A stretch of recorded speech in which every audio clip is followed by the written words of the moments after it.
They don't represent any police department, agency, sponsor, or employer. Two Cops, One Donut isn't responsible for anything said by guests or for any videos, clips, or content shown during the live stream.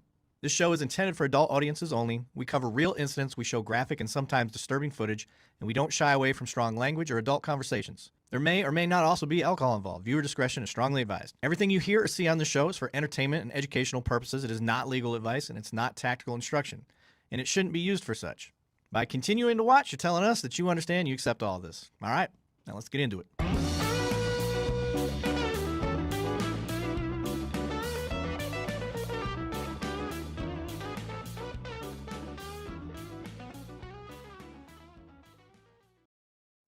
All right, welcome back to Cops One Donut. I am your host, Sergeant Eric Levine, and I have with me today the one, the only co-host, Banning Sweatland. What's up, buddy? What's up, brother? How are you doing? Oh, living the dream, sir. Sitting here trying to, run things in the background like we always do and try to get our guest on here. Yep. He is having some technical difficulties, which we can't understand. So for everybody in the audience, we're going to give that some time. We're going to try to get that working. Everything was working perfectly. We were sitting here just discussing because we had gotten ready so early. Yeah. And all his stuff is linked up. All of our stuff's linked up. Everything's fine. And then all of a sudden his picture froze because his mic wasn't quite operating properly. And everything just went to shit. So for those that are making fun of my awesome new retro rifle peppermint shirt, as you guys are calling it, this is pink and like a pastel blue. It's a Barbie shirt. It's got bombs all over it, Barbie bombs and a Barbie Dreamland shirt. So yeah, nobody's here to judge you, man. I know. It wouldn't go well with my gray and somewhat red left beard. But, but we do have our guest today, and his photo is right there because his camera just does not want to work. He can hear and talk to us. You guys hear me? We can hear you. Yeah, it's just so weird, man. I don't like it. Yeah, it was working 2 minutes ago, and now all of a sudden, not working. Let me see if I can unplug my camera and maybe plug it into something different here. Yeah, maybe that'll work. Who knows? I mean, if we have to, we'll just use your avatar the whole time and we'll figure talk it out. to the ghost. Let me see. It's not too big a deal. We can always make things work. But for those wondering what's that looks like we're talking to a suspect. Yeah, it's crazy. Still frozen. Yeah, it's so weird. We've got so this is Jay or Jason Bandy. He is a retired cop, was a cop up in Connecticut, and is no longer doing that, but has had quite the career and has been making some waves on the social medias. That's how I found him. Actually, he busted my balls thinking that I was on duty making videos at one point. I was like, no, that's not this guy. I was like, I don't do that shit. As a matter of fact, we call that shit out. So we thought that was pretty funny. And then ever since then, Jay and I have been going back and forth, just cutting up. And I think we're pretty like-minded on a lot of our stuff. So what do you got to say, Jay? Yeah, I agree, man. I mean, listen, I think that we're trying to do the same things like we talked about, which is just educate people. I think that what's going on out here in society is that a lot of the citizens are really uneducated on what's going on in policing, what the law really is, and what police are allowed to do, not allowed to do, as well as what they're allowed to do and not allowed to do. So I said, you know what, let me just, put my experience out there, and that's what I did. Yep. And it's crazy because with doing this, like I said, I've been doing this 5+ years now. Another thing that I've learned from our audience is that there's a lot of things that cops are fucking up that police have no idea that we're screwing up as much as we are. To include, like, one of the easy things I always like to point out is like the ID crack and trying to say people are required to give ID in situations that they're not required.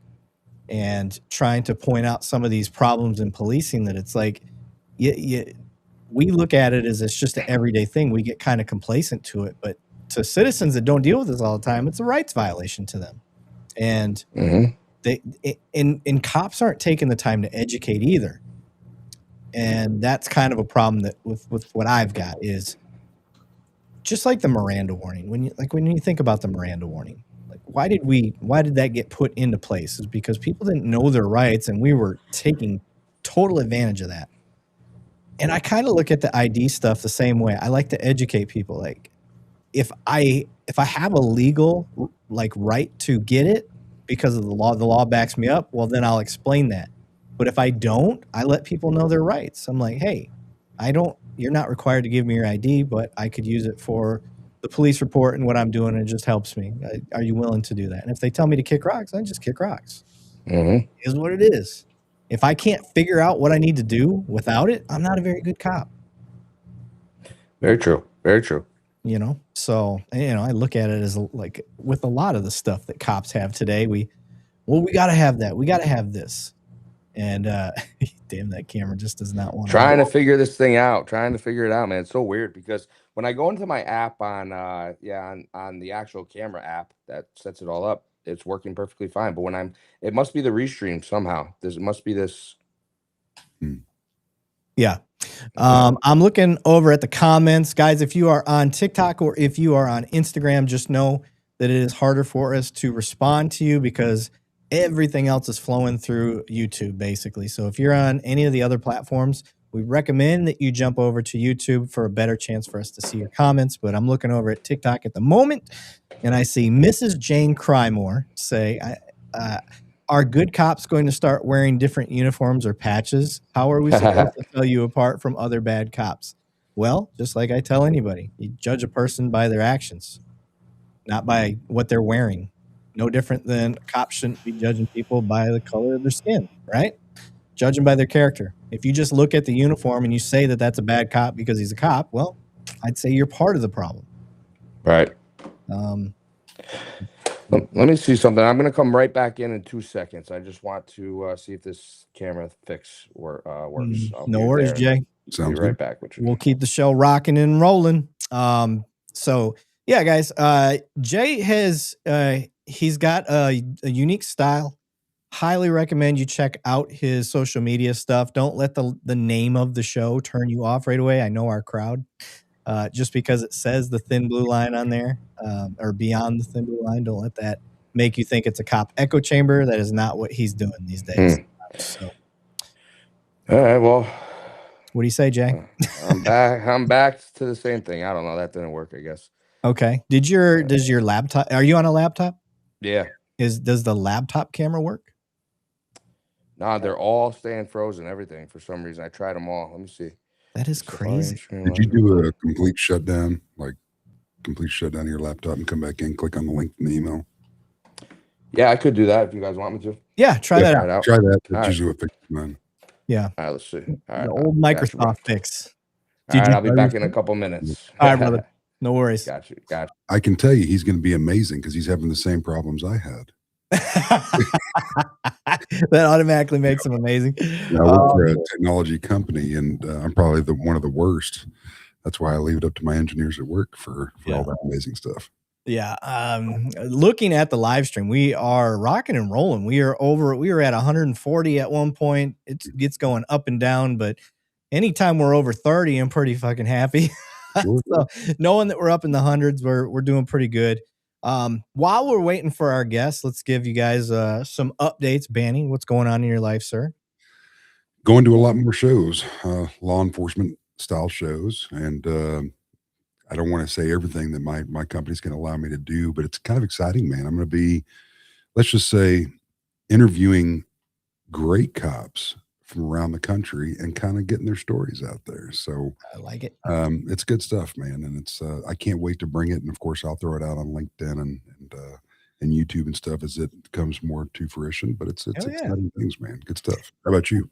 Right now for me, I am going to be heading out to Flock Forward, and I don't know if I'm allowed to technically say it yet.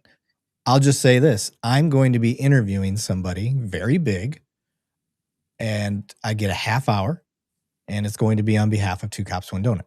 No, outstanding. So it's going to be pretty cool. So just expect that. I'm looking at Ryan's comment. He said, I bet if he had a flock camera, it would still be working. So I just found that funny that we were both talking about that. And then I am going to be flying directly from that over to Phoenix at the Phoenix Convention Center.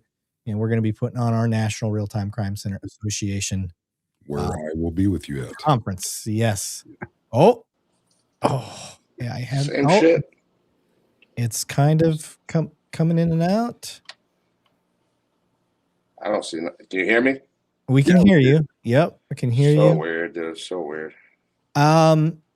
Try it without your green screen on.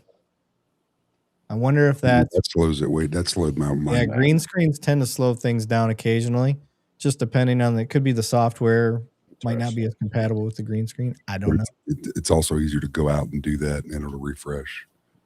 That worked. That worked, bro. There you go. There it is. Look at you guys. You guys know what you're doing, huh?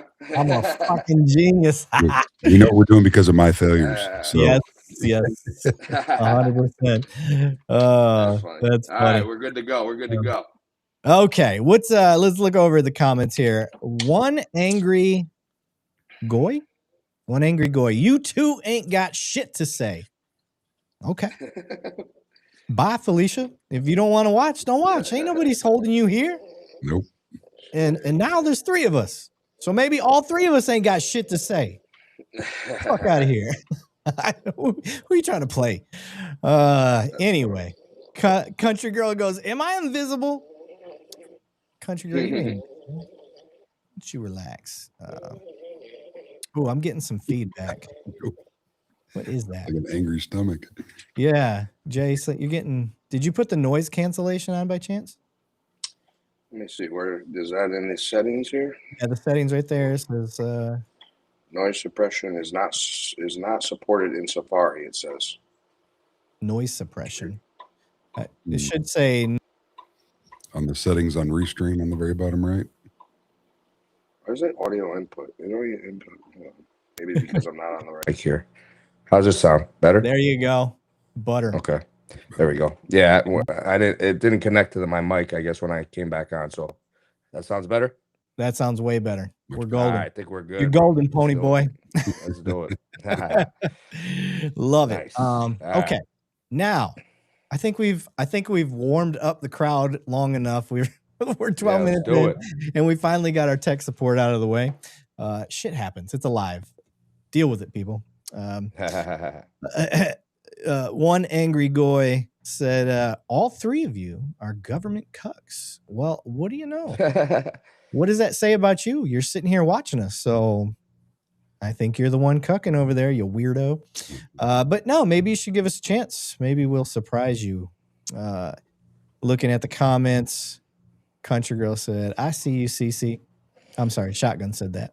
And I'm thinking he's wanting to comment or reply as because he obviously wants to be seen on screen. Look at these comments. Yeah, press hard. You're making copies, and my wife's going to get the free toaster at the end of the month. Blue gangsters, eh? Criminal assholes. All cops. Okay. Oh man, that's it's interesting because when I had a big debate on my page for a while where it was the debate that all cops are bad, and the big debate on my page was, let's say you're a cop and you see another cop doing something wrong. If you don't correct that cop or you don't intervene or you don't do things like this, then you're a bad cop. That's the debate. So because they think you can just instantly arrest somebody on scene. Oh, don't get me started with that, bro. That I made a video about that. They think that you could put handcuffs on your partner in the middle of a call and arrest him.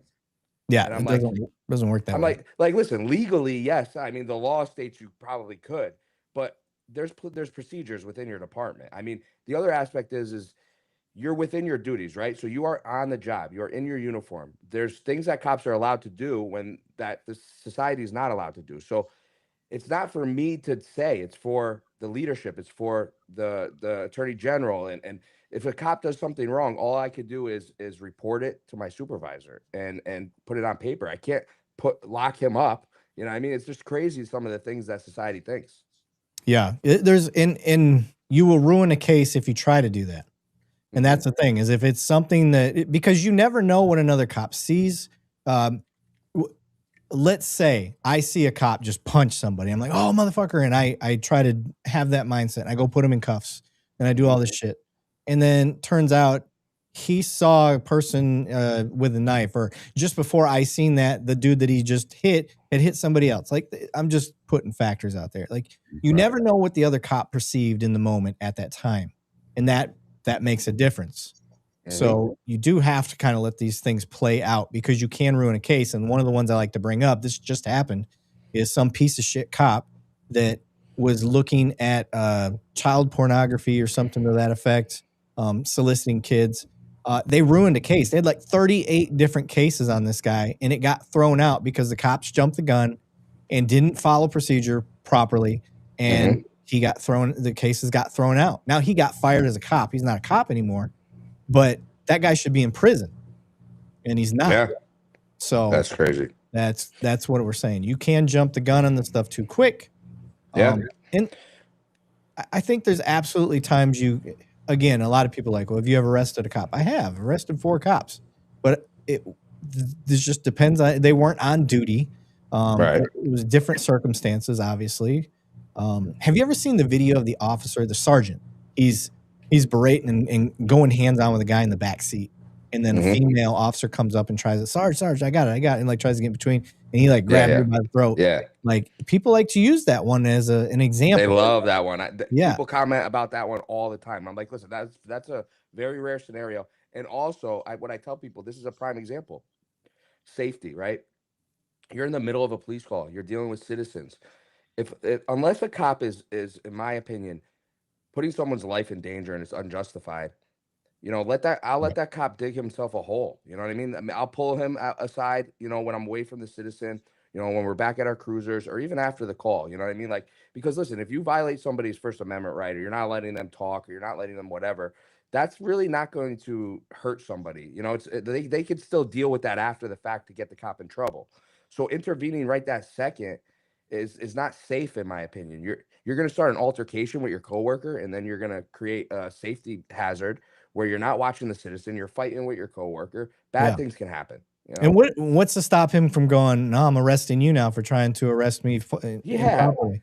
Like, it's just going to be a back and forth. Well, that video you just talked about is a prime example. Look at how the guy reacted. You know what I mean? What do you think's going to happen? You're dealing with 2 cops. I mean, sometimes their egos are a little high. You're in a high tense situation.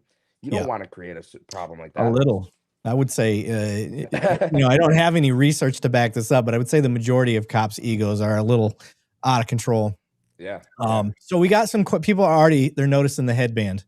Yeah. So of course. we haven't really gotten into your background yet. So if you could, sir, give people a little bit of background on old Jay Bandy, let them know where you're from, what you do, and give them all that. Of course. So I grew up in Connecticut. I was born in Florida, grew up in Connecticut. I'm back down here now in Florida after I retired. And I was a cop for just under like 14 years. All right. I retired medically. I was an active cop. So like I try to tell people, the city I worked in has about 140,000 people.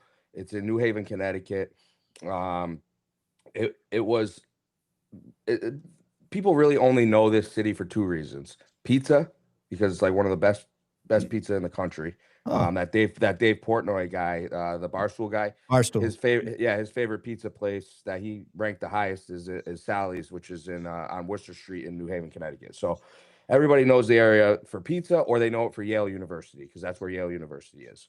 But when I describe it to people and I'm like, hey, Yale University, they think it's like this beautiful place. I'm like, no, it's in the middle of an inner city. Yale was built before this city went bad. You know what I mean? So it's a very violent city. It's typically in the top 10 for the most violent crimes in the country per capita, meaning too much crime for the amount of people that live there. Okay. So I got hired very young. I was around 21 years old, 22 when I got hired. My career was crazy. Okay. And in the beginning of it, it was my fault. I got terminated actually the first year I was on the job. And that was a crazy situation. I could get into it, and but it taught me a lot. And honestly, when I look back at the situation, it was it was probably necessary. I mean, you don't really understand it until later in life, right? You look back, you reflect on your life, and you kind of say, "Hey, man, all these things mattered, and even the bad things matter." And I think I really truly believe that that situation of me getting in trouble when I was on my first year in the job built me into a better cop. And I made a video about that. How sometimes, cops that got in trouble, those cops are the best cops because they have more empathy. They understand what you're dealing with on the street when you're taking someone's freedom away. You went through the court system yourself. You got arrested yourself. You have a better understanding of what this person you're dealing with is going to go through. And sometimes, in my opinion, that's a great thing because you understand how to deal with the person a little bit better, rather than cops that think they're just above everybody. Yeah, that's one of our buddies, Detective Matt Thornton. Same thing, same opinion, same. I don't know your exact background story on his, but he also was, I believe, he got arrested, and it was real close to a felony or possible felony, but he managed to get hired onto a department after that. And you look at what he does. Matt he's a saint, man. He has this whole nonprofit where he's working with male juveniles that are wrapped up in gang life and stuff like that, trying to get them off the streets and whatnot. He dedicated his whole damn life to it. Well, what happens in situations like that is you go one way or the other. It's the same thing with criminals. Guys that go to jail, they come out of jail and they either turn their life around or they don't. It's no different than any other person. I mean, listen, we all have a bad day, a bad night that can turn into something that can really follow you forever, unfortunately. But that doesn't necessarily mean that one day or that one night is who you are as a person, and people will always hold that over your head. That's what happened with me. And if you want, I'll get into the story about how I got terminated and why that happened, and then how I came back. I'm sure people want to hear. Let's go. Yeah, sure, man. I mean, listen. So I got hired really young, and I had a lot of stuff going on in my personal life as a young kid. And when I look back at 21, 22, my maturity level wasn't even close to where it should be, to handle all the stress that was going on in my life at the time. I was dealing with things I never really dealt with. For example, I was with a girl for 5 years since high school all the way up until I was um, in the police academy. While I was in the police academy, I didn't know this was happening. She was cheating on me with another guy who was her ex-boyfriend, and he was actually just out of jail. He went to jail. He was in there for having a sexual relationship with a minor. He came out, and little did I know, they rekindled behind my back. Now, you guys know the police academy. You're kind of like, you have no time, So I don't really know what's going on outside the police academy. I'm not really focused on that. It takes up all your time. So I don't know what this girl's really doing. Everything seemed normal to me. So long story short, I get out of the academy. I'm on FTO. The first day that I'm supposed to be in a cruiser by myself after graduating FTO, I catch this girl cheating on me with the guy in person. I catch her in person. Literally the night that I catch her during the day. I'm about to go and start my first shift ever by myself in a cruiser that night. So not really the best start for me. You know what I mean? Yeah. A lot of stress. I'm handling these emotions that as a kid, really, because you're still a kid at that age. Like, you don't really understand what's going on. You're like you're feeling a lot of emotions that you never really felt before. So long story short, I'm trying to deal with it. I go out there, I'm doing my job, whatever. Now, this girl and this guy, I catch them out. She, tells me, oh, I'm done with him, whatever, trying to still be back with me. Long story short, this guy breaks into my house. At the time, I was living with my mother. I was young. I wasn't home. He breaks into my house with my mother there. Okay, commits a felony, and flees the scene before I could get back to the house. Now the cops do a warrant for him, the whole nine. Little do I know, she's still seeing him behind my back, and they start trying to blackmail me because I end up finding out because I call his parole officer. And the parole officer actually wasn't supposed to tell me this, but she did because she kind of felt bad for the situation. She's like, listen, her and this guy, the guy that was on parole, came into the office not too long ago asking about whether or not he could be around a kid because she's pregnant with his baby. Okay. So I didn't know this. I didn't know she was pregnant, nothing. This is how I found out by his parole officer. because obviously he's a sex offender. Can he be around his own kid if he has a kid? Like that's what they were trying to figure out. So this is how I find out she's pregnant with his baby. They end up going into IA and making a false complaint about me. Okay, trying to say that I was harassing them, trying to say that I was, just trying to pull them over and pull him over and do things like this, which I never did any of this. They had no proof of anything. Okay. But the problem was, is I'm brand new. I'm on probation. I'm a rookie. I don't know anybody in the department. It's not like my dad worked there, things like that, which, a lot of people know that sometimes those types of guys, if you're connected, you get taken care of, but me, I had nobody. So not that I would want that anyways. I'm not that type of guy, but when you don't know anybody, there's really nobody to stand up for you. And so in this scenario, I go to IA. They're interviewing me about all her claims, and I didn't do anything. So, but how do I prove this? I got so lucky, man. And I look back at this and I'm like, thank God for a lot of things that happened. One of her friends, she tried to get one of her friends to lie and say that I was, harassing them, doing all the things that she said. The friend came in to get interviewed and actually stuck up for me and said, listen, Jay's a good guy. He never did any of this stuff. And I don't want to see him lose his job. And thank God for that girl, man. I don't know where she is now, but if you ever come across this, thank you, because you saved my career at that aspect. I fucked it up after, but you saved it, okay? Because I could have been fucked right there. So long story short, I get out of that situation. I'm extremely stressed out.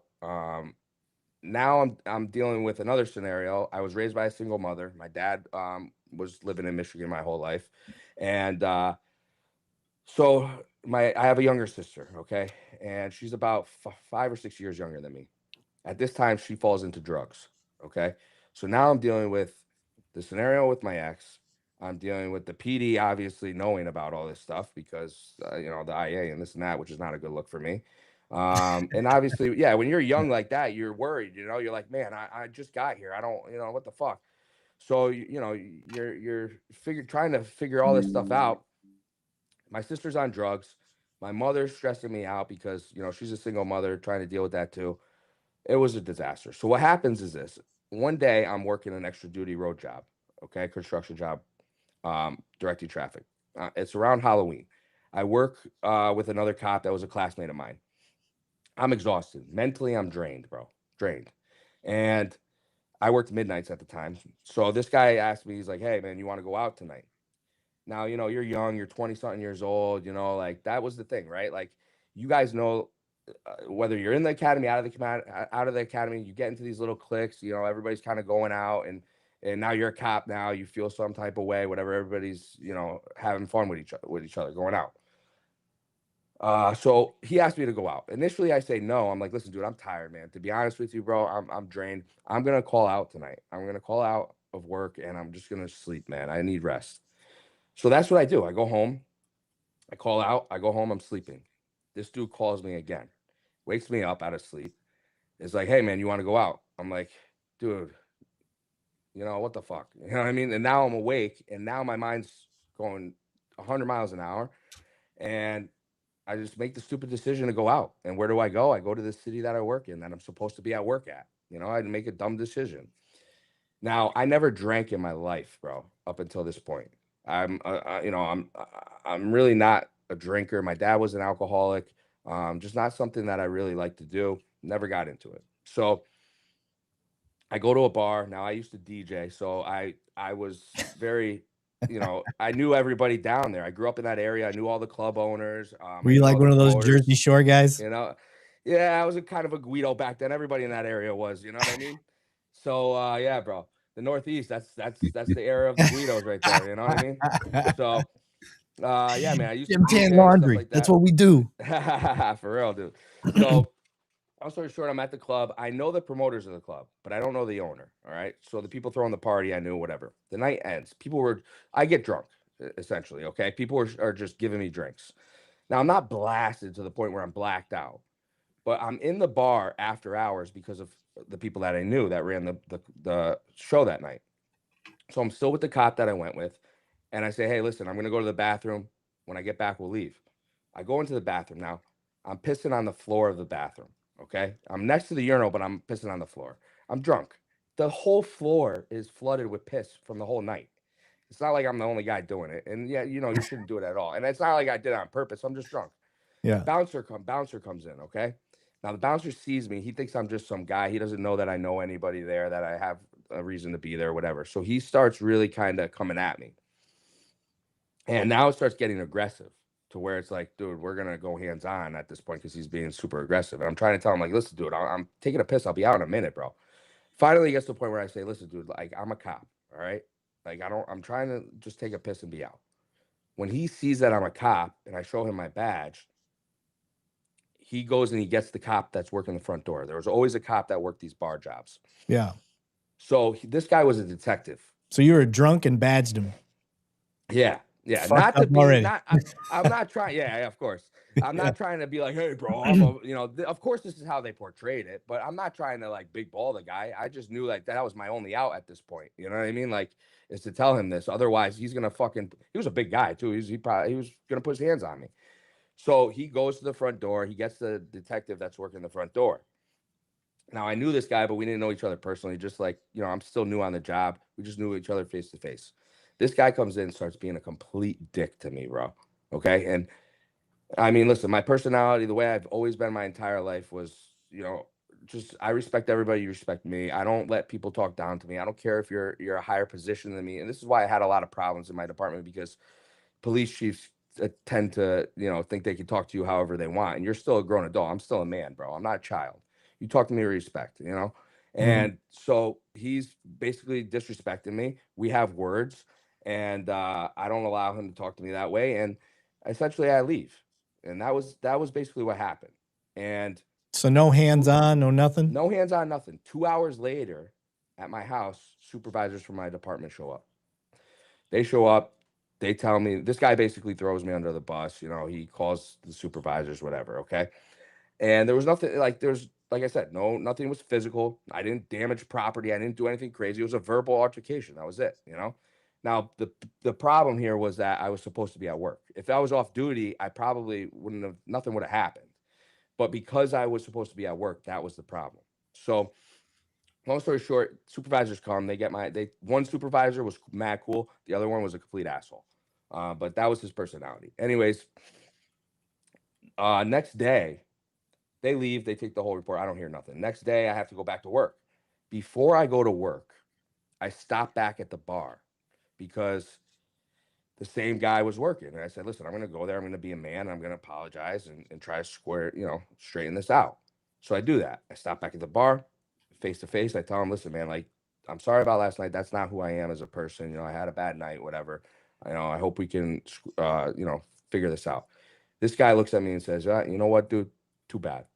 He's like, you could have been a good cop and now you're going to get fucked. Like, basically, this is what he says to me. And I'm just like sitting there. I'm like, all right, I tried to be stand up dude to this guy, be a man and whatever. This is how he wants to be. Okay. I go back to work. Long story short, they do a warrant for me, my own department. They do a warrant for me, and it was kind of ridiculous because I can understand, do the warrant, whatever. The problem now is when this gets out into the media, when a cop when he's out in the media, you're fucked, bro. You're fucked. Okay. Because not that I wasn't wrong, I take accountability for what I've done. But at the end of the day, you know, I've seen people in my department do crazy shit that would, bro. I don't even. I could talk about it for days, but because they knew somebody, because it didn't get out in the media, nothing ever happens to these people. So long story short, they do a warrant for me. They charge me with disorderly conduct, breach of peace, and interfering with an officer. And you know why he charged me with interfering? Now, in other states, it's obstruction, things like that. For us, it's interfering in Connecticut. He charged me that. Now, my name, you can see, is Jay Bandy, okay, with a B. He said that I lied to him about my name and said that my name was Jay Mandy with an M.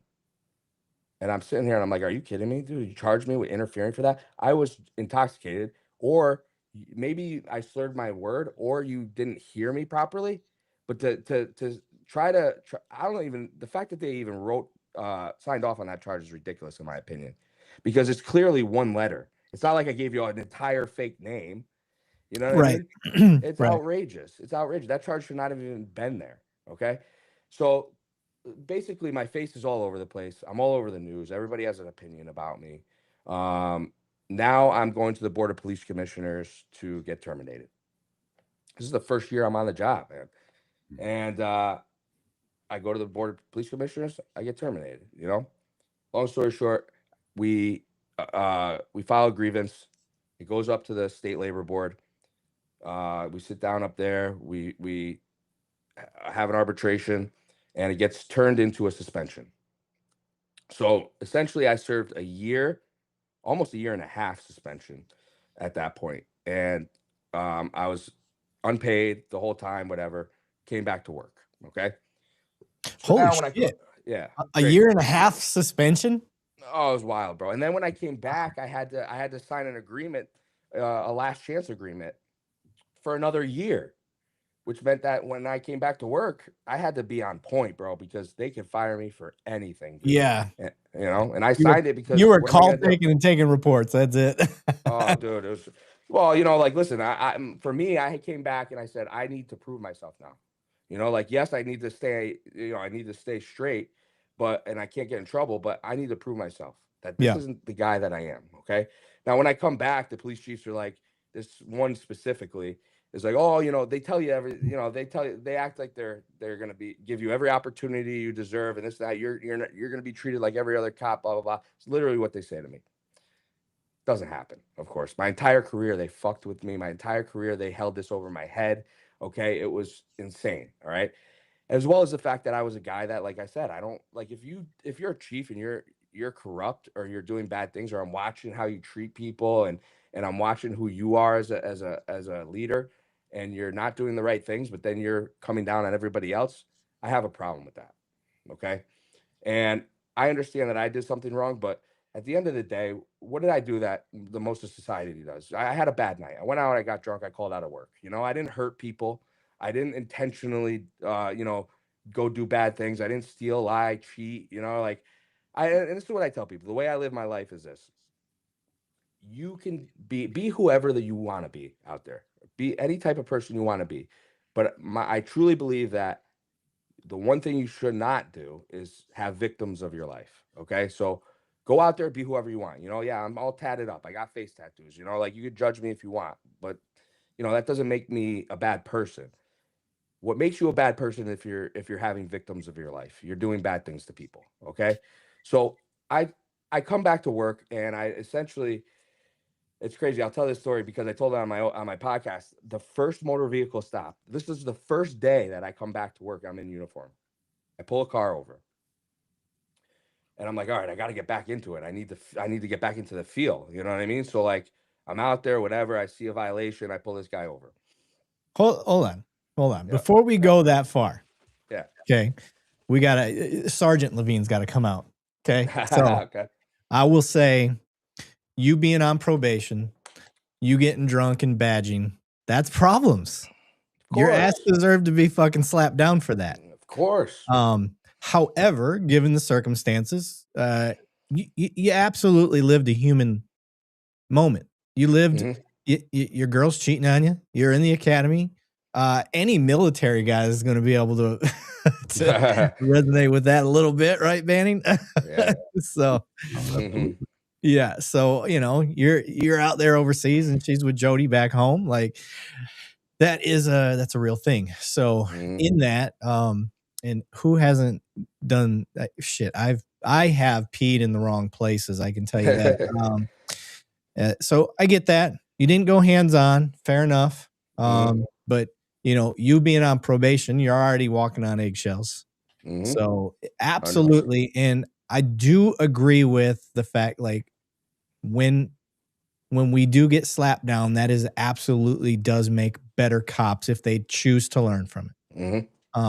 So I agree with that. So we have had some questions and stuff popping through the comments as we've been going. I wanted to let you flow through, but I want to take a break in the story for a second. The big one's the tattoos. So you just brought that up. Were those a thing before getting in? Okay. Yeah, I mean, well, listen, I was pretty heavily tatted when I got hired. I had sleeves already. I had my chest done. I didn't have my neck, hands, things like that. Our department, believe it or not, had no tattoo policy. Okay, which was very rare. Most police departments have them, and there was a lot of cops that had tattoos. I was probably the most heavily tattooed cop in that department, and probably of all time in that department. I think ever, anywhere. Yeah. So long story short, I started, continuing my tattoos, like end up getting everything all the way up to my neck, hands, everything. So I was tatted up. Um, as I was stating earlier, these chiefs made my career hell. Okay. No matter what I did, it didn't matter if I went out and got 20 guns that day. They fucking hated me. You know what I mean? Like all they wanted to do was try to bully me to push me out, but they couldn't push me out because I was good at my job. You know what I mean? Like, yeah, I had a bad night, but I was good at my job. So I didn't have complaints against me. I didn't have violations. I wasn't, violating use of force and all this stuff and doing bad things. I was good at my job. And the courts knew that too, based on my cases. So they really couldn't get rid of me. Their only way was to try to stress me out as much as they can to try to make me resign or push me out. And that's what they do to a lot of people. It's sad. And I seen it and I hated it. And that's why I pushed back at them, because I was tired of it. And it wasn't necessarily, and we'll get to the tattoo thing because this all goes into that. I fought against these corrupt police chiefs and how they treated people and how they acted and stuff, because I would see the best cops, man, getting fucking railroaded, bro. Getting treated like shit, hating the job, hating their life when they're coming there doing the right things every single day. And I was tired of it. So I fought a lot against the chiefs, but a lot of it wasn't just for me. It was for the whole department and for the future of that department. So what happens is this: they would screw me out of everything. I would get picked for undercover units by every single boss that was running the unit. I would put in for FTO. I would put in for everything, man, and they would deny me because how it worked was the chiefs. Let's say I put in for the narcotic unit. The head of the narcotic unit interviews everybody. He picks who he wants. He has a list. I was number one on the list every time because that's what I did. Guns and drugs. That's what I did. I did everything else. You do guns and drugs. That's what I like to do. I mean, listen, I liked it, bro. I liked it. I mean, let's call it is what it is. You look like you belong as a mob boss. I'm just saying. But what's funny is my look actually helped me as a cop in an inner city, because think about it. Yeah. When you have this military-esque like flat top white cop going into an urban area, they fucking hate those guys, man. Right away. They hate those guys. You know how many times like people, like I would walk into a scenario, it would be chaotic, and people would see me and they would look at me and then they would just start talking to me about my tats, stuff like this, whatever. Like people get drawn to that. Okay. If you are a little bit more unique than the normal cop, people are drawn to you. And I found that is something that happens, especially in inner cities. Okay. Yeah. So I run my mouth. Like you don't get to cut on people for free around me. And that was the way that I earned respect real quick, because where I grew up in Flint, like you either had to know how to fight or be fast. And I was fast with my mouth and even faster with my feet because I couldn't fight. So I could talk shit and be gone. That was the thing. And you're right. As a cop, like I remember where I work at now, like going over to the more east side urban area of where I work. It was in 10 minutes. I had earned respect with my very first call, because somebody tried to, like, they called me out. They're like, "Oh, look at this fucking rookie, da da da da," and start guys like, "I know you ain't trying to talk with them 18-year-old shoes," like just hitting them up. Yeah, exactly. And I was like, "What'd you do? Draw that Nike symbol on there with a marker? Who you trying to fuck with?" And right away they're like, "Oh shit!" And they're like, "All right, we'll fuck with Levine. He's good." And so just messing with people having the mouth, and you're right, having the tattoos, that's gonna stand out. I wish we had Matt Thornton on today. If we would have had Matt, like you two would probably, your stories are very similar as far as. I'd love to get on. I'd love to get on again with him, man. I think like bouncing off with a guy like that would be really. Yeah, I'll get him. Yeah, because you guys, I mean, your stories of fucking up early in life and then redeeming yourself and then having a great career, very similar. And I think a lot of people, if they wait and they give time to hear the story, that's the hard part on these formats is people hear the story, they start hearing it and they don't want to hear it. They're like, no. But if you just stick and listen, guys, just have a human moment and listen to people. Yeah, I think it's worth sticking around. But I want to get to this comment. This was a good comment. He said, what's everyone's position on treason charges when rights are violated considering an oath is taken to uphold the Constitution? Do you think a civilian oversight might correct some of the problems? So first and foremost, I do hear the treason threat thrown around quite a bit. Treason doesn't fit. If somebody violates your rights, that's not treason. That's just not what treason is. Treason isn't treason's when you're going against your government. And it doesn't fit. Banning, you got something to add on that? No, I mean, it's just when you get a rights violation, I mean, it can be civil and criminal. And if you arrest or if you stop that peace officer at that time, you're probably not going to have enough to get a conviction, as we were very early off in this podcast when we started. And we spoke about this on several of the shows. But we have got to be able to get all the evidence necessary to get somebody that's going to violate somebody's rights, what I call buried under the jail. And if you arrest that person right then, your IA, your investigative division, whoever's going to carry that role, they're not going to be able to have all the evidence they need to present to the district attorney for what they need to be able to do this. And then the civil side's going to get shat on as well. So we want to be able to do a good investigation. Now, we have an officer, let's turn that around. You have an officer that's physically doing something to somebody. Yes, you have a duty to intervene. And I have intervened. I think Eric may have intervened in his career. I can't speak onto that, but I have physically intervened. I mean, you're not going to sit there and violate somebody in front of me, regardless of rank on somebody's sleeve. And though that's looked down upon, and I may not get a promotion later on for doing that, but what do we take an oath to?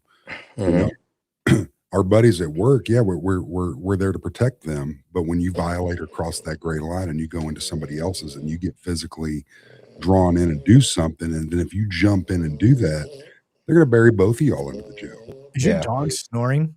This is probably my dog. I got two French bulldogs, bro. It's talk about snoring, man.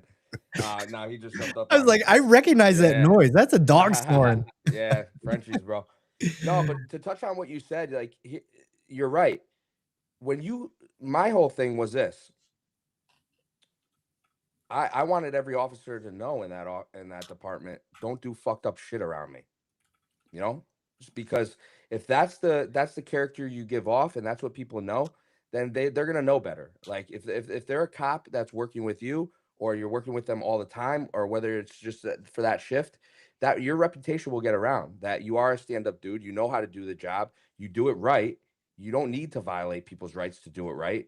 And once you gain that reputation, the majority of the department is going to know, don't fucking do dumb shit around him, bro, because he's not going to tolerate it. And that's the type of cop that, in my opinion, you should want to be. You shouldn't care whether or not, oh man, I'm not going to get a promotion now if I do this. Like those type of cops to me are weak. If you can't, I tell people this all the time. Okay. And this is why when I push back against the police chiefs and stuff like this, whatever, as a cop, our whole job really is to go out and stand up for society. It's to stand up for people who can't do things themselves or need our ability to do it. So if you don't have the balls to stand up for yourself as a human being and do the right thing, then how good are you going to be as a cop? Because your whole job is to stand up for other people. And if you don't care to do it for yourself, then how much do you really care to do it for someone you don't know? Yeah. Yeah. I agree. And another thing I like to point out to people is like, we can't do it by ourselves either. We need your help. We absolutely do. If we try to do it alone, then it does become very one-sided, and it ends up being not what we need for society. And vice versa. If y'all try to do it by yourselves, well then, holy shit, look what happened in Chaz. I think they just tried to do it again in Minnesota. Like they tried to create a free zone is what they called it. And they weren't having it this time. Like the movie or the show The Wire when they did that. Yes. You ever watch that? Yes. Oh, The Wire. It's funny. I tell people the only two shows that I think are really probably accurate. The most accurate cop shows Southland and The Wire. Yeah, exactly, bro. 100%. Exactly. Yep. Dude.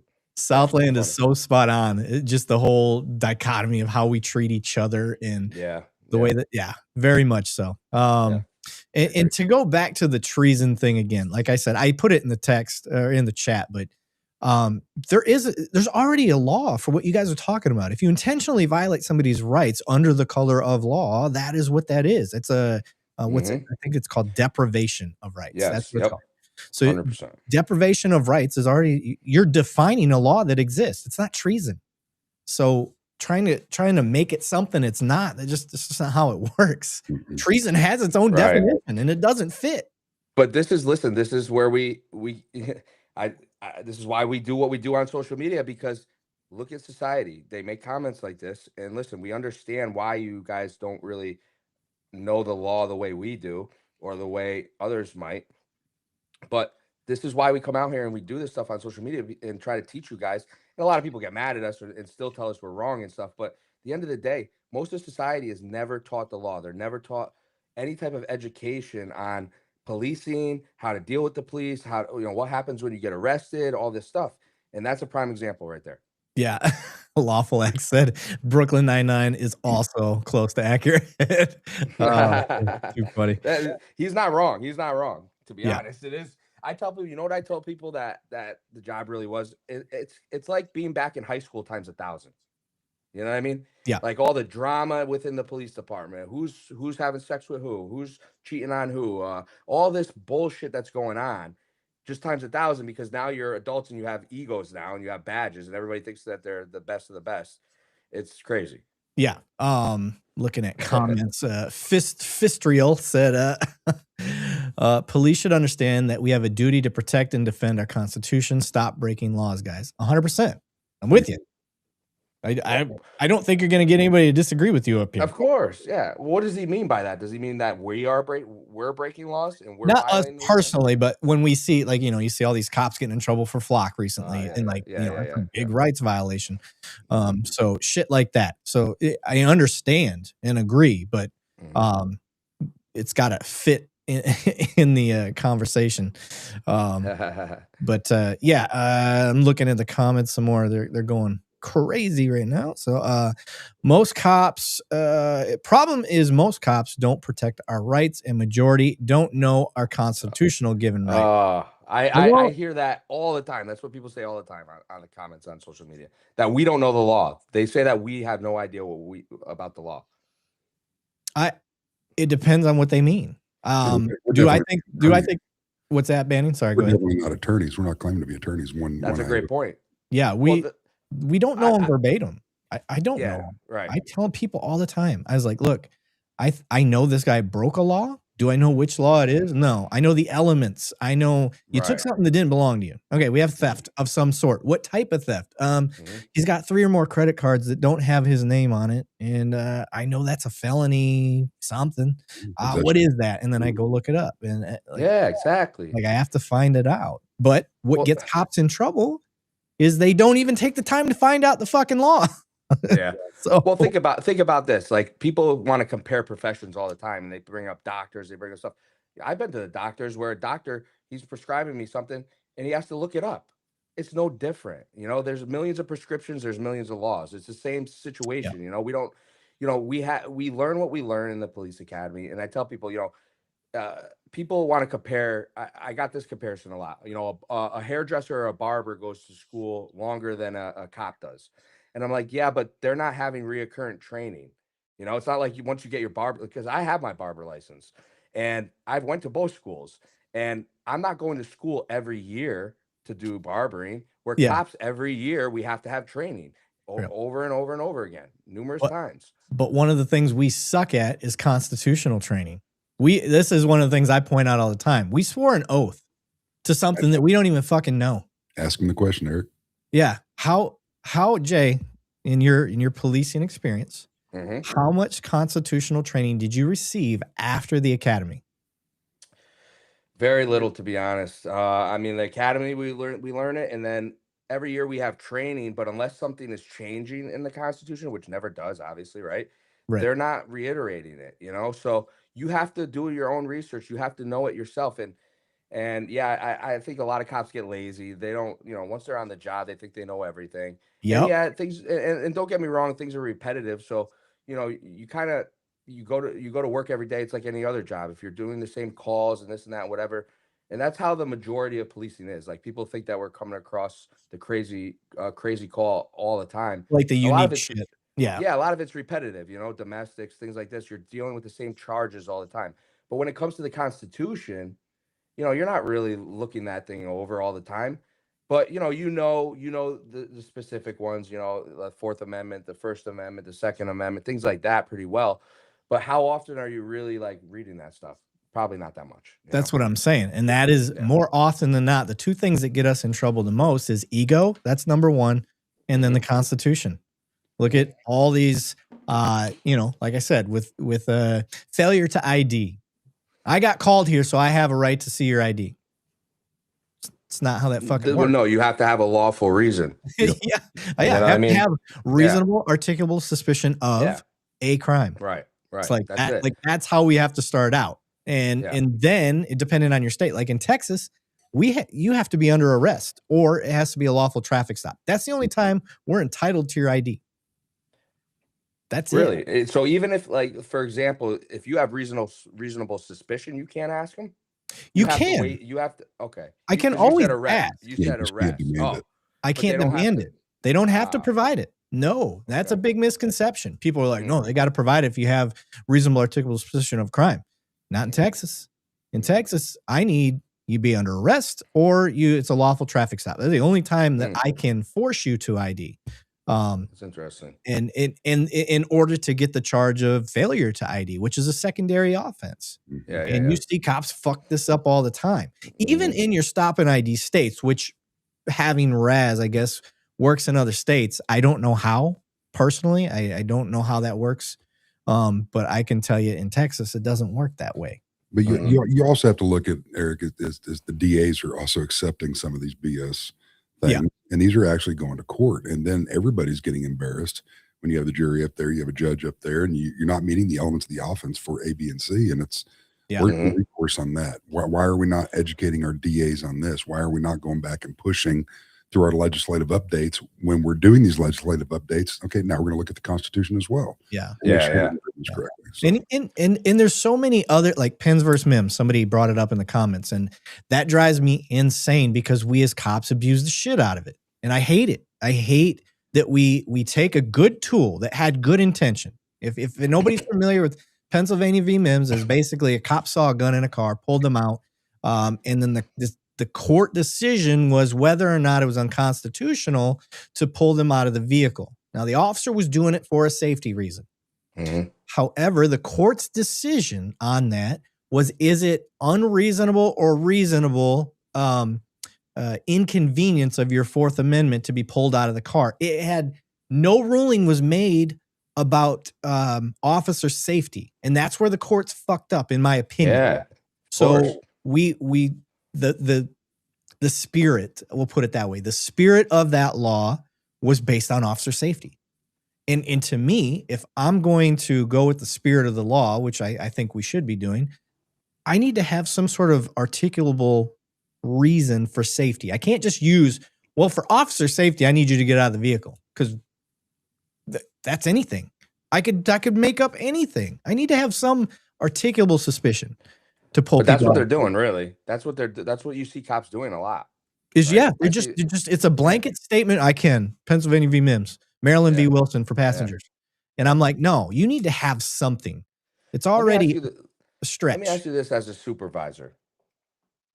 You were talking about how cases get to court and we get embarrassed there. Yeah. But you're a supervisor, right? So, I mean, in a lot of departments, I'm not sure how yours works, but I'm a patrolman. I write a report. Supervisor has to read that report, and he has to approve that report. Right. So if you see a report and now obviously you have to review body camera footage too. Yep.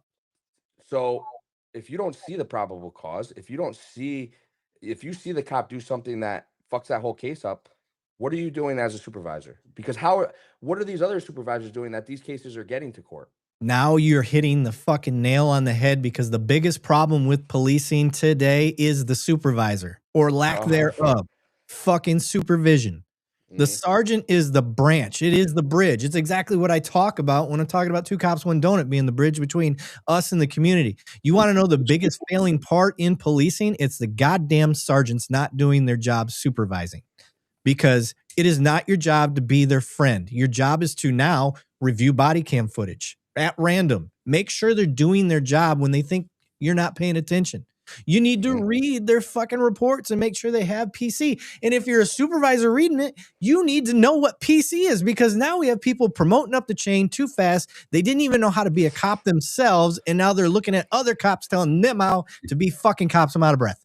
Yeah. Preach, brother. Don't get me started. Don't get me started with the promotional process. I talk about that all the time, how, most of society doesn't understand how people rise up these ranks. And they think that when they see people, have a higher rank, that they're the best of the best. It doesn't work that way. No. A lot of cops, what I tell people is this: there's a lot of cops that come into the department, they see how hectic the job is, they see how scary it is, this and that, whatever, and they might not be built for it, but they also don't want to give up the job. They don't want to give up the benefits, the money. So they sit in their cruisers and they, we call them slugs. I don't know what you guys call shit cops, but we call them slugs. And there'll be a slug for 3 years, 5 years, until they could take that promotional test. And now they take the promotional test, and the way the promotional test works is you just have to be good at test taking. You take that test. If you're number 1 on that test, it's federal law that they can't pass you up. So what happens? The shittiest cops are rising to the top. Yeah. What's funny is when they get up there, they're starting to enforce things on lower guys. We saw them doing throughout the entire time. Oh yeah. Yeah. One of my favorite things is you've got chiefs and deputy chiefs and stuff that have never worn a body camera in patrol. And then they're judging you based on, because like I'll give mine as an example. This didn't happen to me personally, but I've seen it at other departments. But I worked in entertainment district, right? There's people pouring out of bars all over the place. I'm talking thousands in the street. You're walking down the sidewalk. I did a lot of foot patrol. I'm walking down the sidewalk, and then a fight breaks out right next to me. My body cam's not going. I'm not on a call. And then I'm in the middle of trying to break this up, and then I'm like, oh yeah, I got to turn my camera on. Get it all broken up. All of a sudden, somebody complains later on. They were drunk and they misunderstood what happened, and they're thinking that we did something. Turns out they got blasted by some random citizen that was trying to jump in on the fight that we didn't see. And they're saying the cops hit him or something like that. And now you've got people up top trying to well, you didn't have your body camera on. You should know to have that turned on. You had a call happen right in front of you. You wanted me to turn that motherfucker on right in the middle of some shit that just happened in front of me? Like, I'm fast, but I ain't that fast. And now I'm of the old school where I went from we didn't have body cams to where we did. The kids today, young officers today, that's all they know. Yeah. And they're really good. They're really good at turning that shit on right away. Like when shit happens right in front of them. I remember like even some of my own guys, I'm like, you probably don't have body cam footage from this one, do you? But we had a few city cameras and a few bar cameras that caught it really well. And like, no, my camera was on. I was like, how the fuck did you turn that on so quick? Like, instinct, sir. Like, that's just instinct. They've programmed themselves to turn their camera on that quick. I love that. Yeah. But yeah, sure. But when we were talking, I don't want to leave this supervisor thing right now because that shit. I'm very passionate about the supervisor position. And I've told people my job is one, to make my expectations very clear from the beginning. So if I step in and I'm Jay and Banning are my new 2 officers. I have you in the office. I talk to you individually. And I say, before we get started, I'm Sergeant Levine. Here's my expectations. Go down the line of what my expectations are, depending on the unit I'm in. If it's just patrol, you're gonna have your body cams operational every shift all the time. If you get into something, I want you to call me to the scene. If you don't have an answer, you're going to call me to the scene. You are not going to handle things with a wild ass guess. And you're going to what's another one? My job, and I tell them this, my job is to get you the tools you need to be successful. So you tell me what you need. because that's my job to get it. Now it's got to obviously be realistic. Don't ask me for take home cars because I can't make that happen. So, but really, that's it. I get you the tools you need to be successful. If that's a new body cam, my body cam's beat up, Sarge. I need a new one. Okay, I got it. You keep using that one till I get you the new one, but I'm on that. I'll get you a new body camera, or your radio's a little messed up, or your patrol car's been acting wonky. Like, let's take that in. Let's get it fixed. If they need a email from the Sarge to make that happen, I'll do it. But that's my job. And then to filter the bullshit coming in from the top. And hold my guys accountable. My job's to teach.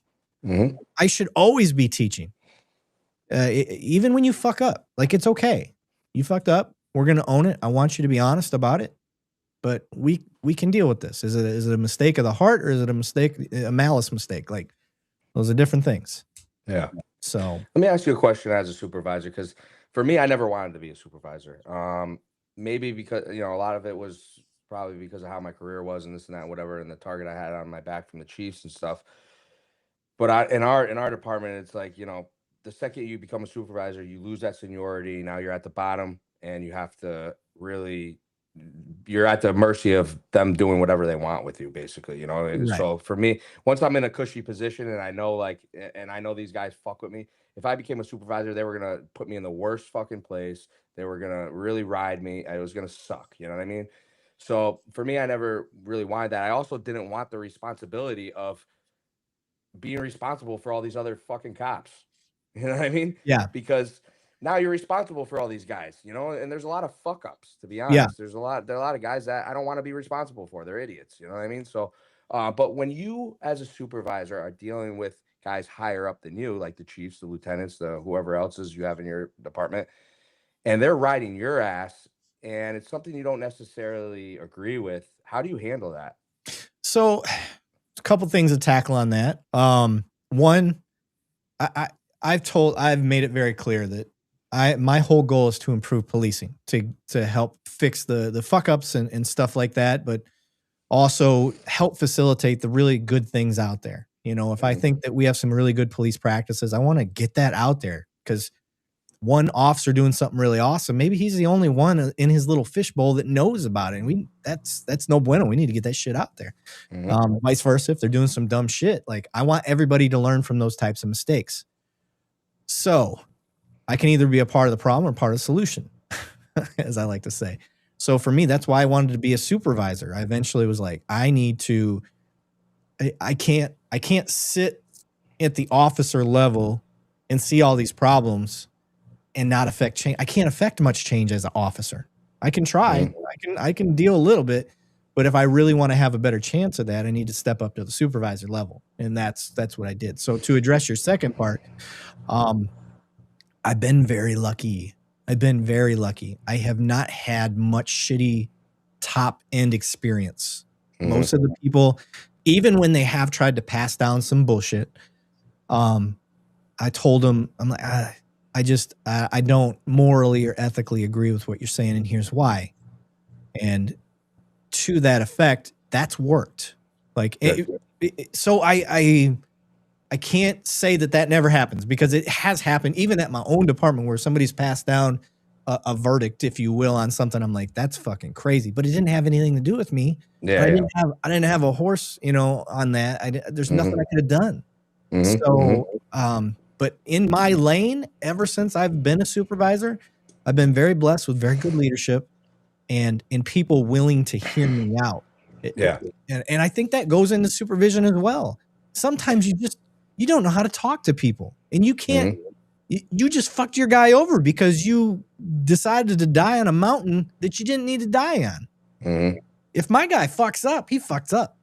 I had a guy look up, we had a new system and a new program that he was trying to figure out. And he's like, I don't know what what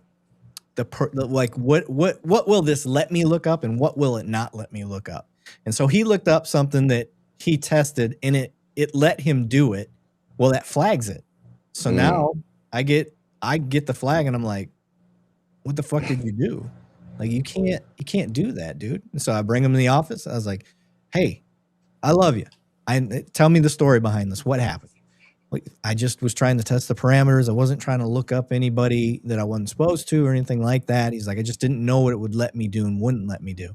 And it was, I think it was something dumb like a past president, something like that. It's not even alive, but he tried it, and it didn't work. I mean, it tried to work, but it flagged it, obviously.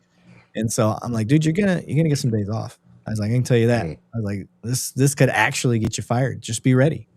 I was like, but you were honest. You told me exactly what you did. You didn't try to hide it. I was like, all three of those things are what we want in a cop. I don't mind an honest mistake and an explainable mistake. Why you did what you did and who you looked up. It all made sense. Okay, cool. You're just trying to test the parameters of this system. You're stupid. You shouldn't have done that. I'll be honest with you. But and we went through it, and he did. He got suspended, took his licks, came back, better officer. And he warns other officers, don't do dumb shit. This is why. And then you go through all of it. So just like you said, man, that's how I do that. I think like with supervisors, like from my standpoint too, like you have obviously different types, right? You have different types of personalities all over that job, but you have supervisors like yourself where you really want to help, you really want to teach, you don't want to really, you're not trying to hurt anybody at the end of the day. But then there's the guys, and I mean, I don't know what your department's like, but then you have some guys that, man, it's like you feel like that's all they're out to do is to try to fuck over a street cop. Those type of supervisors I feel like are a big problem within police departments. And I think that, like, for me, I'll give you an example. I had a supervisor who was an old school Italian guy. All right. And we knew that he always had our back, but we also knew that if we fucked up, that, he was going to tell us, and he would help us and stuff, but he's not going to cover up for us and stuff. But at the end of the day, he was a stand-up guy. He went to bat for us when the chiefs were trying to fuck with me and do bad things and stuff like that to me. He went to bat. He would go and literally get into arguments with these guys. And to me, I look at somebody like that and I'm like, wow, man, that's a stand-up guy. That's a guy that has a backbone. To me, that's a real cop. That's a guy that's willing to do the right thing. You know what I mean? No matter what the scenario is. Like, you have a chief and you have a boss that's higher up than you that is coming down and trying to fuck with your officers. And he knows that if you fuck with my officers, it's going to fuck with me, because now you're going to take good cops out of my area. You're going to disgruntle them, and they're going to not want to work as hard. It's going to fuck up what I'm doing out here. And it creates a mess. Yeah. And, he was very good. So, for example, like, honestly, when he became lieutenant, that's a guy that you're going to want to work for. Okay. And then when you fuck up, you feel bad, you know what I mean? Because you don't want to disappoint him. That's the guy you're going to work really hard for. And when he became lieutenant, me and my partner, he brought us into the substation, and he sat there and he opened a bottle of whiskey. Now, in our department, we have a rule that says, like, on your lunch break, stuff like that, you can actually have one drink. That's how. But you want to know why? You want to know why they have these rules? Just like I touched back. What department I work? I work for New Haven, Connecticut. But Mark Fire was asking. But what happens is the reason why we have general orders like that is because these police chiefs get into these positions. They don't do anything. They just want to ride out their chief position so that everything's hunky-dory, so that they can retire and go get a good gig without any problems. So they don't make change. That's why policing, in my opinion, doesn't really change much, because the top is not really doing anything to make change, because they're really worried about their retirement, getting a retirement gig, not really ruffling feathers in that department. So, for example, these general orders, like, how do you not have a tattoo policy? And to go back to the tattoo thing, yes, I tattooed my face when I was a cop, not this headband, okay? But I did tattoo this. I have the Detroit Tiger symbol on my side over here, because my dad's from Flint, Michigan. And so, yeah, man. But I got away with it. They tried firing me, actually, for my tattoos, and I fought them. The story's crazy. I fought them all the way to the end. And it started with 5 chiefs. We had an abundance amount of chiefs. And when we got to the end, where they actually brought me in front of the police commissioners to fire me, only 2 of them showed up, because these guys don't even like each other at the top. You know what I'm saying? So it's a mess. But that's why, like, those general orders, they're not doing anything. They're the same from when the department, like, was created. because these guys are not doing anything at the top or actually making change and actually re-advising things, you know? Yeah. Just looking at the comments, I had put up there, one angry guy said, "See, you guys aren't even talking about relevant issues like yourselves. You're purposely skirting the issues. I would like to know what issues we're skirting, because the whole point of the format of today's show is Jay. That's the point Yeah, of what the do you want to show. know, bro? So we are talking about Jay and what Jay wants to talk about. Now, you've never been a part of our show, so you may not be familiar with our format. Once we get past about the hour and a half, 2 hour mark, then we start bringing in some other stuff. We'll talk about whatever hot topics are going on. We'll bring in some hot videos that have gotten a lot of engagement from our platform, and then see what our guest has to say about those, which are typically hot topics and issues. However, there's a lot of comments that are going through and we can't see them all. So if we miss something, well, the best way to get some sort of eyes on your stuff is you can do a super chat. You can do something like that if it really is something that you need to get across. Otherwise, like, you're just a part of the group and we get to people's comments as we see them. So it is what it is. This is not a boring sit still chat that only a couple things pop up once in a while, if you haven't noticed. So I love that you're passionate. You obviously have a passion for this, but this is your first impression of us and you're trying to come to conclusions that you haven't earned. So it is what it is. Let's see. Luna Lover's in the house. What's up, Luna? Nina's out there. What's up, Nina? She says, hello, 2 cops, 1 donut. Banning Jay. What's going on, Nina? Let's see. What's this other one? Mark Fire. He's the one that wanted to know what department you worked at. He said, do you think police departments could educate the media a little better? 100%. I think that the police should be putting out more educational things about what's out there. I mean, shit, if we even just talk about Flock a little bit, that's a big thing. What you giggling about over there, Banning? I'm reading some comments and people asking, what do we think about First Amendment auditing? And love it. We love it. I love it. For those of you that have seen this before, and I think there's a couple of you in here, this may be your first time, and welcome.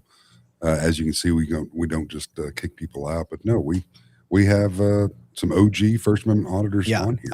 I like when it's done. I like when there's, okay, let me preface this. I think First Amendment auditing exposed a very large gap in police training, because we were grossly undertrained on all of that. And when it first really hit the streets with like Long Island Audit and some of the, Jeff Bray and who's some San Joaquin Valley Transparency, some of these old school guys that were like the first to, like, I never even heard the term First Amendment auditor, exposed that us as cops didn't even understand that people had a right to film in public on a public place. We didn't even understand how to explain what a public place was. Talk about trespassing. We screwed up trespassing a lot, not understanding that. So to me, I didn't necessarily, like, there's some First Amendment auditors out there, or self-proclaimed First Amendment auditors. I don't care for their style. They're just instigating. Yeah. They're out there for some clicks and likes. And okay, there you go. Their own. My thing is, even though I don't like it, my feelings don't trump their rights. They got the right to do it, but I can call you an asshole for the way that you did it. Mm-hmm. I don't like it. But I shared a video the other day. They ambushed a cop getting out of his personal vehicle. Not ambushed, but we're filming, and that cop fucked up. He immediately, he's in uniform. He's getting out of his vehicle. Maybe it wasn't. Yeah, it was his personal vehicle.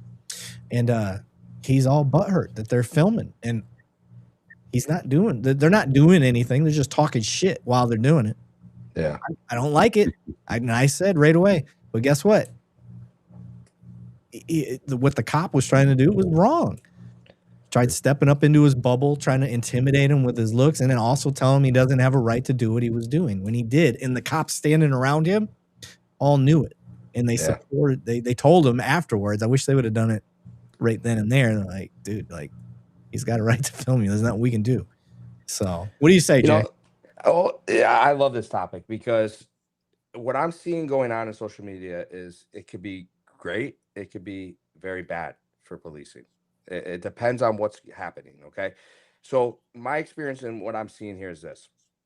Yes, you have the First Amendment auditors, and if they're doing it for the right reasons and they're being somewhat professional and things of that nature, I'm all for it. All right, like you said, we have to respect. At the end of the day, we're all human beings. We all have the same rights. Doesn't matter if you're a cop or not. Okay, so you have to respect those rights, and that's why I get what these guys are out here doing.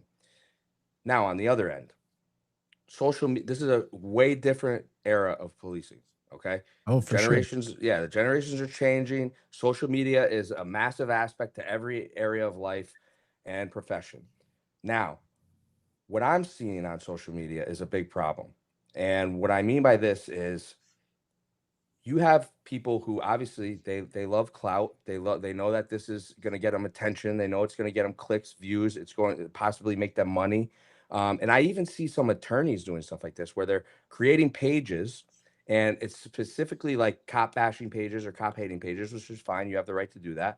But what they're doing is they're skewing the minds of people. Okay, they are editing these videos. They aren't showing the full interaction. And then they're sitting there telling people, "Oh, this cop is wrong." But the reality is they might not be wrong because we don't see the entire interaction. Some of the times the cop really isn't wrong at all, but unless you are educated on the law, you don't know that. So now what's happening is you're getting people that are watching these videos, and they're going out into society, they're having an interaction with a cop, and now they think that what they watched is the truth. Yeah, they And get now themselves in trouble. they get themselves in Yeah. trouble. Okay, and that's scary for society. That's why we come on here, and on my page I try to show people, like, don't believe everything you hear. Okay, or that Yeah. why I do certain reaction videos to tell them, like, hey, this cop is actually right. He's not wrong in what he's doing. You might not agree with how he acted or something, but legally he is not wrong. And you guys need to know that, because if you're watching videos that are skewing your mind, you're going to go out there, get pulled over, and now you're going to be like, and I see this all the time. A cop asks for ID. I don't need to give you my ID. You know what I mean? Like, or I don't need to do this. I don't need to do that. Like, and you do. Like, you don't understand. You do. As long as it's a lawful stop. He explained it. Whatever. You Yeah. do. Okay. And I think that this is going to be a big problem for the future. And my opinion is this: I think that eventually there's going to be a situation where they create legislation and stuff like this for social media.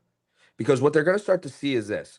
Yes, there's people who get into altercations with cops and they film and whatever. But then there's people that are purposely looking for those. They're looking to rage bait cops, stuff like this. So eventually what I think is going to happen, I think courts are going to start, if cops start locking people up for this, like, obviously, there's certain stipulations where, let's say somebody's rage baiting a cop and it gets way too crazy. Now you could get them on disorderly or whatever, or you know what I mean? Now, I'm not saying that's something you need to do or you should do. You should have thick skin as a cop and just whatever. But, obviously not every cop acts that way. Now the courts are going to start getting flooded with cases like this. And I think what they're going to start doing is they're going to start looking at people's social medias, and they're going to say, hey, is this a pattern? Are you doing this intentionally, or is this just an isolated incident? If you're building a whole platform on rage baiting cops and just going around harassing and threatening cops, I don't think the courts are going to allow that forever. You know what I mean? I think I got a different take. Mhm. So tell me if this changes your perspective at all. Mhm.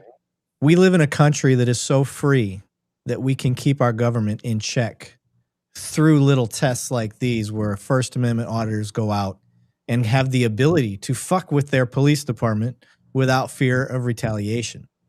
I Mhm. think that that's a beautiful thing when you look at what other countries have to face, where they're going to jail for social media posts, or for one of the videos I posted was a dude talked shit about another football team, soccer team, and they put him in cuffs because he said, like, it was crazy, dude. Yeah, that's So stupid. I look at that, and let's be honest, there's been a couple of arrests that have made the media already of social media posts. There was one in Texas, my state, where a lady said something about the water company. I think that's what it was. Yeah, I saw maybe. that. Yeah, she said something Yeah. about the water company, and we got HBO Matt and Otto the Watchdog going down there, auditors, and they got arrested for some bullshit. It was legit bullshit, and I saw it. And I'm just like, this is why people need to be allowed to do this stuff, because we got to keep our government in check. As much as I love being a cop, I agree. I'm still part of that system. And I have to be honest, historically speaking, the more power we give up, the more power the people don't get back. So by taking that away, it may be shitty. It may cause some strife in policing, but I'd rather the people have to have that, and cops have to deal with some strife versus the other way around. No, I agree. I agree. Listen, when I make these statements, people need to understand where my personality comes from. I'm very anti-government, to be honest. I don't support either side of politics. I don't trust anybody that's up at that top level. So when I make a statement like I just did, it's to somewhat warn society, because I don't trust that the court systems and the people at the top aren't going to try to suppress the citizens in that aspect. But I also, at the same time, don't agree with the citizens that are doing it for the wrong reasons. You know what I mean? That's where I come from. Is I just want everybody to be moral and do things for the right reasons. So if you are out here and you are an auditor and you believe in the First Amendment, right, then do it professional and do it in the right way. But these guys that are going out and they're like walking up to cops that like are just minding their business and putting a phone in their face and saying, fuck you, fuck your mother, or like all this stuff. That's just ridiculous, because let's be real. You don't want the cop talking to you that way. So let's not do it to him either. You're just going to create a massive problem for both people. So those are the things I don't agree with. Yeah. Okay. So first and foremost, I do want to say thank you to East Carbon Exposed. He said subbed. Appreciate that, brother. I like when we get new followers. I always give you guys a shout out for doing that. One Angry Goy, I will say this, like, this guy, he's careful. Angry. He's definitely angry. Yeah. Be careful. I'm all for calling us names and stuff like that, but you're bordering on slander now. Unless you've got something to substantiate that I am lying, I'm not going to tolerate it very long, dude. I'm very, very pro saying stuff on here. As you can see, you've been able to talk your stuff all this time, but don't call me a liar unless you've got something to back that up with, to put behind it. That's going to be your last warning on something like that. So you've been warned. I'm all for it. Now, if you want to tell me something I might be lying about, let's discuss it. But if you can't use your big boy words, then you don't get to talk at the adult table. You'll get put. Get a camera and a microphone and join us here next week. That's another thing you can do, Goy. Put your money where your mouth is. Come on the live and tell us what we're if you're able to not stay so angry. I don't mind if you're angry, but you don't get to talk angry on here. So you need to learn to be an adult. So there you go. As Eye of the Night said, bring the proof. So if it's so easy to prove, sir, we're waiting. We're waiting. Tell us what we're lying about. Or are you just one of those guys that just can't control your emotions and you have to have these big, loud outbursts to get your attention fix, which is what you're getting right now, and I'm giving it to you. So you've got your moment here. What are we lying about? There's no number. You're not calling in. This ain't Izzo's show. I'm not going to copy his format. This ain't Cop Talk Live. Shout out to Dominic Izzo, one of our boys. And again, we're not going to agree on everything. We don't have to agree on everything. There's not enough. Ryan said, I'm not sure if Eric's shirt is legal. Who said that? Ryan. My intentions are lying. I don't know that you can say that my intentions are lying. You might be speculating that they're not genuine. That's one thing. And Eric just gave the perfect example of emotional intelligence and ethics. Bravo. Appreciate it, brother. Eye of the Night, is Steve Ladner rebranded? No, he ain't at Steve. Don't give him that elevated platform. Steve's a legend. So this is what's part of the good part of our show, Jay. I think it's very community based. It's we really rely on the comments. So if you have something to say and you really got a message you want to ask and talk about, we're here for it. And I'm giving Angry Goy his chance, and he is doing what most of these trolls try to do. Once you really bring it down to the base roots of it, they don't have anything. So, like Travis John right now, fuck bad cops. Agreed. We don't like bad cops. But again, your intentions. How can you speak about my intentions? That doesn't make any sense. That's not even an argument. Your intentions are lies. Like, you don't even know who we are. Like, this is your first time on here. You don't even know us. How is that possible? How can you say, like, I mean, Jesus, that's like me saying we're meeting Jay for the first time tonight. You know what's funny about like people like this? When I'm on, I just started my podcasting page a few months back, and I've been out of policing for about 4 years now. But dealing with all these people on social media, it makes you feel like you're back in policing, and how exhausting it gets when you're mentally drained going back and forth with people. Yeah. I look at it too. I've been doing this so long. Like, I don't get upset. It doesn't bother me. It's just part of it. And then sometimes you have to let them have the attention they're trying to get to show everybody else that they're full of shit. So we gave him his try. He didn't want it. He wanted to talk a lot, but he didn't want to be up there and have anything to say. So, like Fist Reel, I think we actually got into it with Fist Reel when he first started chiming in, but once he showed that we're not shying away from things, and we really want to have the conversations, and we'll talk about this stuff. We do. He said, I have no problem with police, but you guys must admit there is some work to do. Fuck yes. That's why we started the show. There's tons of work to do. Ego is a huge I put on an ego class on our live because cop ego is out of fucking control. You want to see an officer get himself in trouble, you show me any video of a cop getting in trouble, and the first symptom I will show you is their ego. Every fucking time. So shout out to Harrison. I think that's who it was. Harrison dropping 20 memberships. Look at you, Harrison. You unselfish son of a bitch, Harrison. Thank you very much, brother. Thank you very much. Harrison has been such a supporter of the show for such a long time. This is what I mean when I talk about we have a very long history of a good community. That's why I don't need to say anything in the chat most of the time. My community does, because a lot of them were in the same boat like One Angry Goy. They're upset. They have a problem with the system, and they want a place to vent it. And Angry, I would tell you, how many places are you going to find a current active cop willing to sit down and have these conversations? Yeah. You're not going to see this shit. Let me ask you about that, because, I'm not sure what your department's like, but a lot of departments, they don't allow guys like you to do this stuff.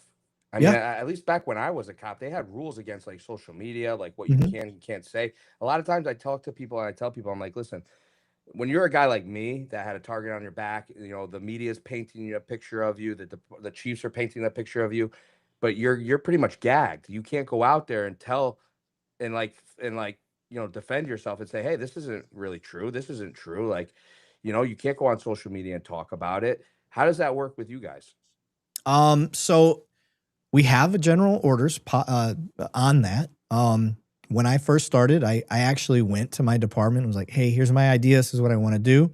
The chief's like, I know your heart. You'll be fine. I said, okay, cool. I didn't do any live stuff for a long time, probably a year and a half at least, right, Bandy? It took a long time for me to get the balls to do a live, just because I was worried about what I might say on accident, what a guest might say. Yeah, so a lot of that stuff. And I do want to, JD88, I want to get to your comment real quick, because you hit the nail on the head. The biggest reason cops need jiu-jitsu, ego gets beaten out of them. Yeah, there's nothing more humbling than the mats. For those that don't know, I've done jiu-jitsu since 2006. I am a lifelong purple belt because I don't stay consistent enough to belt up anymore. It's just, I got a busy life. It is what it is. I will go a roll when anybody asks. You might beat the brakes off me. That's fine. But you'll learn real quick. I'm not a pushover. But jiu-jitsu definitely will humble cops and stuff a lot of ego. I'm 100% behind what he says. So, Ryan, Eric loves the TikTok dancing cop channels. Don't get me started with that. Yeah. Let me tell you the maybe week-long saga I had with that TikTok crying guy, the cop that was crying in his cruiser. The one I sent you? For Yeah, you everybody sent me wondering that. where he got it sent from, it was me. Well, that was the funny thing is people think that all his followers came at me. And for those who don't know, this was a guy who he's got 1 million followers. He's a cop somewhere in like Alabama or something. I think he's an SRO, Agency of and 10. yeah, he was an SRO. He's in his cruiser, and he posts a video of him crying in his cruiser, like all dramatic with like dramatic music behind it, all edited up, and he's crying because the kids that he watches in the school are graduating, and it's like, listen, this happens every year, like, and I get it. I got destroyed. Like, and I don't care. I went back at everybody as to why I made this video, because we're talking about policing. We're not talking about whether or not a man can have emotions. Yes, a man can have emotions, okay? But when you are on the job, you need to control all those emotions. And in my opinion, like I said, I go, if I was a dad and that was my kid went to that school, I'd be a little worried on whether or not this guy is going to have the balls. Like, what if there's a school shooter? Is he going to go cry in the corner, or is he going to engage the shooter? These are things that you think about when you're looking at a cop. So when I see a cop crying in his cruiser, that's uh, the other aspect is whether it's genuine or not. Because my opinion is, it's a natural emotion that just comes out in the moment. When you have Yeah. to set up your camera and this and that, that's a big problem. Okay, to me, that's not genuine to me. I know. You know? Yeah. That's It was exactly what I crazy. said to you when I sent. I was like, bro, he had the time to set his camera up, get his Yeah, come emotions on. going. Come on, man. And then, come to find out, like a lot of his followers, they don't even really know the guy. And if they do, they just know him from hi bye when they pick their school kids up. But then, man, like the people that were messaging me, like, and I didn't put too much out there. I could put more out there because, he made a reaction video of my video and like, all dramatic. But listen, this guy got 1 million followers. He's making a lot of money doing this stuff. Yeah. And that's what people don't get, So the people that were messaging me that actually worked with him, knew him growing up and stuff, say a lot of different things about this guy. Yeah. You know what I mean? That he's not really who he portrays himself on. And that's the big problem I see on social media. And I told people all the time, like, these cops, some of these cops that are sitting in their cruiser on TikTok and they're on TikTok live while they're on duty. Unreal. How are you getting away with this stuff? I don't get that either. You're on the taxpayer's dime and you're on Crazy. TikTok live. Yeah, bro. Yeah, and if you're monetized, think about that. You're double dipping. Yeah. Yeah, that's insane. That is no bueno. You shouldn't be. No fucking way. I'm looking through the comments. Angry Goy said, let's talk about corpus delicti. What about it? What would you like to talk about that? We can do that. I think that corpus delicti is at the body of the crime. Body of the crime. Yeah. Look at me remembering my fucking. I think he's referring, and it's something about driving laws. I think he's got an issue. I wish he would take a second and just kind of list it out there, and I would be glad to try to answer him the best that I can about. I think he has a problem with an officer stopping somebody for speed who is the victim, somebody using a turn signal who is the victim. Makes sense. Right to stop. But I would like to hear him kind of draw it out. I know he's written it a couple times, but these comments are going so quick. I'm trying to keep up. I'm just I just saw that one. East Carbon Exposed said, question, what are you teaching officers now? What or what not to do? I'm teaching them all sorts of stuff of what to do and what not to do. I need you to be a little more specific on that. Troglodyte pastel belt by the shirt. Thank you very much. The Knight said, you realize there's delays between the streams and your posts. There are 4 chat streams. Yeah.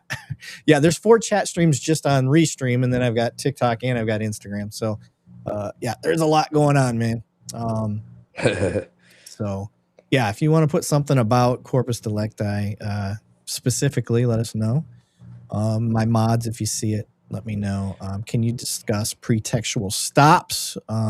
Pretextual stops, for those wondering, is I'm set up on, let's say I'm watching a dope house and they leave a dope house and I'm like, all right, I just got to wait for them to commit some sort of traffic violation, like no turn signal 100 feet prior. And then I go pull them over. That's a pretextual stop in Texas. I'm right on that, right, man? You are. And if you have an articulation, and better yet, if you've got it on camera, I used to run my dash cam in conjunction with my body camera all the time, and I'd be speaking of what I'm seeing. I'd reach up there and move that camera as well, especially if we're doing an investigation on a house that may be affecting the neighborhood or the community. And pretextual stops are allowed. So that's what we're talking about with pretextual stops. I think if pretextual stops are being done, they have to be done based on some sort of intellectual backup for criminal analytics. And what do I mean by that? That's a big mouthful of, hey, here's a dope house in the neighborhood. We've had 4 shootings around this house in the past month.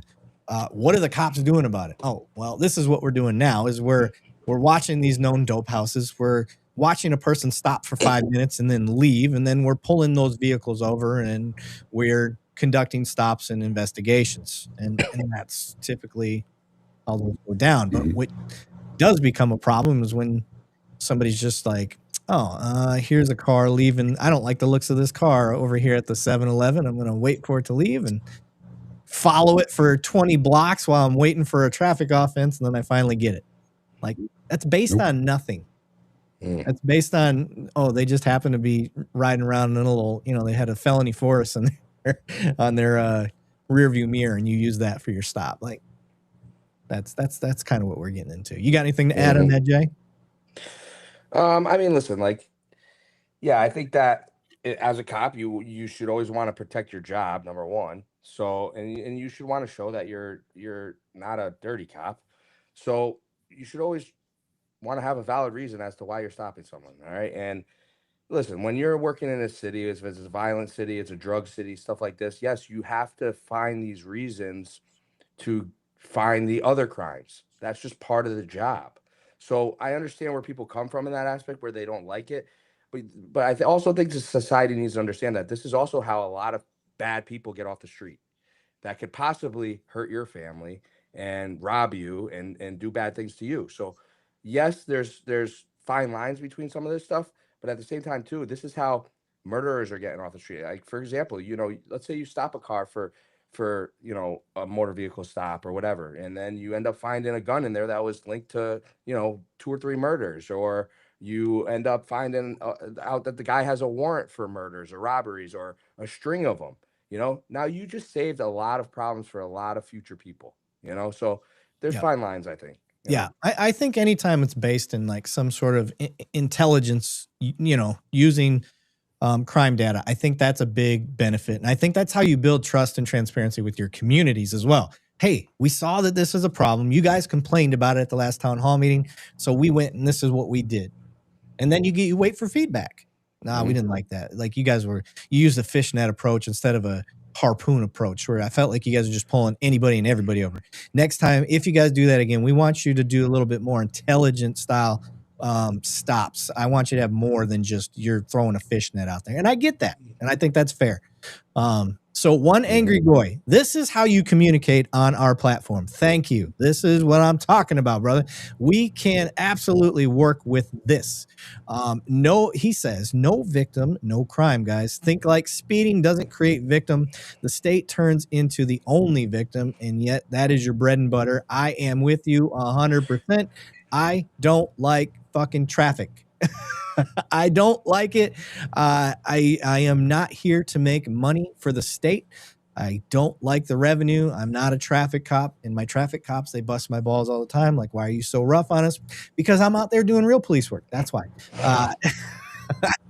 And I wasn't, in my over 20 years that I did law enforcement before I get out, the only thing that really, really bugged me was the school zone. When you have active crosswalks in the school zone, and our next generation is just trying to get to school safely, and you have some jackass that's running 75 and a 20 and mows down a couple kids.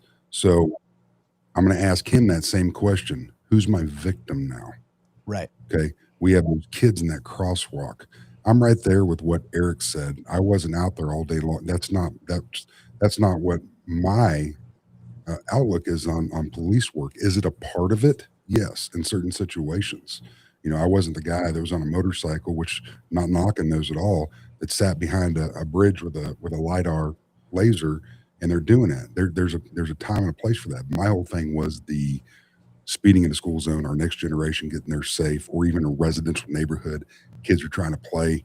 I remember back in the 80s and 90s when I was out there playing, you know, parents would be the cops. They'd go out there, throw a newspaper at the car, hauling ass by because the police were too busy doing other things to come out there and just sit there with a radar and monitor that. I get what you're saying. Mhm. There's also a time and place Yeah. for it. I like this. Yeah, I think Love this. I'll tell you this one. I had a guy. If you just saw Tony Romo got locked up for the DUI, Yeah. so Yeah. I posted a video on that, and I had one of my followers say to me the same thing. No, you know, his view was Tony Romo should be able to drive drunk. He didn't hit anybody. He shouldn't get arrested. And I was like, well, there is also something called preventative policing. Okay, and what that means is you hopefully stop somebody from doing this again that is going to kill somebody or create a bigger problem. Yeah. And that's what some of this stuff is for. Now, with that being said, you know, like I said earlier, that wasn't the type of policing I really liked doing. I also didn't believe in really ticketing people. You know, you'd have to be doing something extremely reckless for me to want to give you a ticket, because I don't believe in taking money out of people's pockets. I hated that. Yeah. I just don't believe in it. Yep. And to your point, what was one angry goy? I keep forgetting his damn name. On the no driver's license required. Oh Lord, please tell me you're a sovereign citizen. Please tell me, because I absolutely love dealing with this one. Because I'm sorry, if you're on a motor vehicle on a public roadway that is provided by the state and taxes, then absolutely you are required to have a driver's license, insurance, and registration all up to date. If you're going to use that roadway and try to say that you have the right to travel, you do have the right to travel on your happy feet, but not in a motor vehicle on a public roadway. That requires a driver's license. There's no ifs, ands, buts about it. No legal theory that you're going to be able to spew that changes that. There are so many videos that I have posted on here of judge after judge laughing or getting pissed off beyond repair with these arguments these days, because it's not true. It's a money-making scheme that's going around the internet here and there. It ebbs and flows where people get convinced via their Google theory, legal theory searches that they don't need a license. And you do need a license. No matter what argument you bring up, you need a license.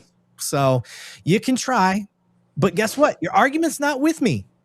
You got to go do it in court. And any person, and I will tell you this right now, any person that claims that they won based on those legal theories is lying.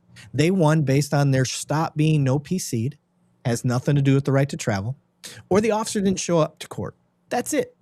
They may have paperwork that said this was the arguments they were going to make, but they didn't win based on that. The case was no PC. The judge said, we didn't have the PC for this case. Or the most recent one that somebody tried to show me, you just see the judge sigh, shake his head, and goes, case dismissed. He didn't even want to fucking deal with it.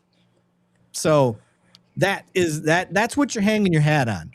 Nobody has ever won by saying that they were traveling. And you know how I know that? Because when you put your car out of park and it goes past reverse and it hits that D, that doesn't stand for travel. It stands for drive, because that's what you're doing. You're driving a motor vehicle on a public roadway, and you need a license and insurance and registration. Anybody got anything to argue with that? Well, no, I mean, look, you're seeing, like we're seeing lately, a lot of, you know, the people coming into this country that are getting these jobs with the CDLs, and they're killing people.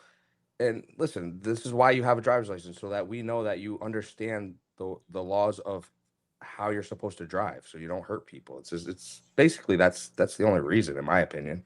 Yeah. Lawful said, you don't need a license to travel, so go ahead and ride on a bus. Angry Goy said, fuck court. This country was built on court. It wasn't built on court. It was built on blood. People that talk like that are usually the last people to ever get in any sort of violent encounter. But is what it is. Talk tough on the internet. That's why we have court. The court is so we don't have to fight anymore. That's why we are a nation of laws. You fight in court. That's what you do. Okay. We are at we're almost to our 2-hour mark. So I want to go over to our let's look at some happening videos that are really getting people hyped up and riled up. So I am going to share the screen. All right, we are on our YouTube channel here. Let me see. What's the best view to do? let's try that view for now. Okay. The first one up is going to be our Tesla car. Guy's driving on autopilot and gets pulled over. So I'm going to bring this up. Make sure we're not muted here. We are muted. Where is the volume? Oh, it's up top. There we go. All right, here we go. Using Tesla's autopilot feature. Hi. Yes, sir. A little fast. I wasn't driving. That's assessed driving autopilot, sir. You're in charge though, so I need to see your driver's license. I'm in charge, but I wasn't driving, so Doesn't matter. Like You're in the driver's seat.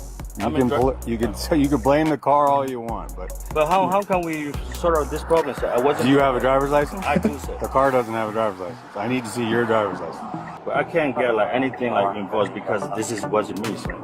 Sir, I need to see your driver's license. Yes, I can give you that license. Okay. The first of all, I'm just. No, not first of all. The first thing I need to see is your driver's license. That's the number one thing. All right, sir. I did write you a ticket for speeding, 64 and a 45. I'm not sure how this whole thing works, but it's not the first person I've stopped that's been in autopilot.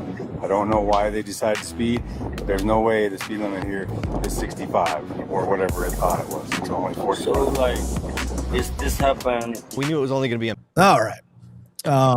So, Yikes. I know. Now, I think it's a chintzy ticket to begin with. 20 over on a freeway. Mm-hmm. Yeah. In a Tesla, of all things. So, the dog. You hear him? Yeah, cracks me up. That's why, as you said, it's a Boston Terrier? French Bulldog. French Bulldog. Yeah. All those two. They're hilarious. They always look like they're smiling. Like little people. Yeah, but so I'll admit up front, bullshit ticket. It is a bullshit ticket. But at the same time, it's a bullshit argument. And he knew that because we actually looked this up. Tesla actually tells you when you get the car with the autopilot feature that you are ultimately responsible and that you can't use that argument. This is it's assistant. That's what it is. It's no different than a pilot being responsible for their airplane. If you got it in autopilot and that thing veers off or does anything crazy, it's on the pilot. They're the ones that get in trouble for that. So what are your thoughts on this whole autopilot argument? Oh, dude, I mean, this is just, in my opinion, society not understanding laws or their own vehicles. You know what I mean? Like, the way I look at things is this. If you don't want to deal with the cops and you don't want to deal with situations like this, then be educated.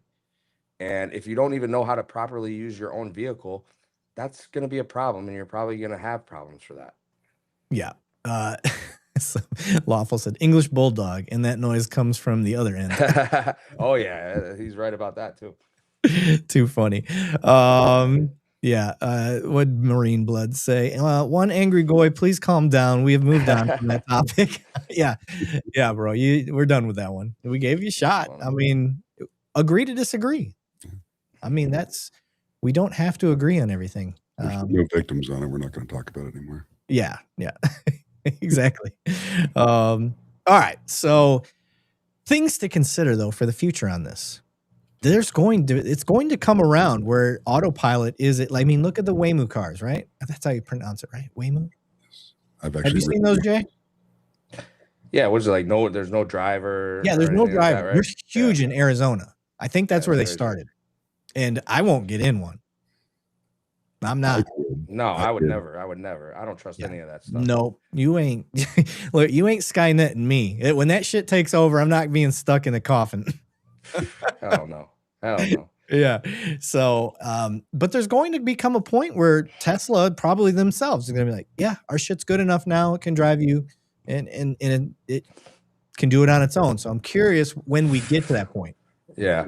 Well, I mean, it's like the way I am is anything that's brand new, I don't really want to like mess with because typically there's problems that they haven't figured out yet. Yeah. I don't want to be. Yeah. Nunya O'Brien brings up a good point.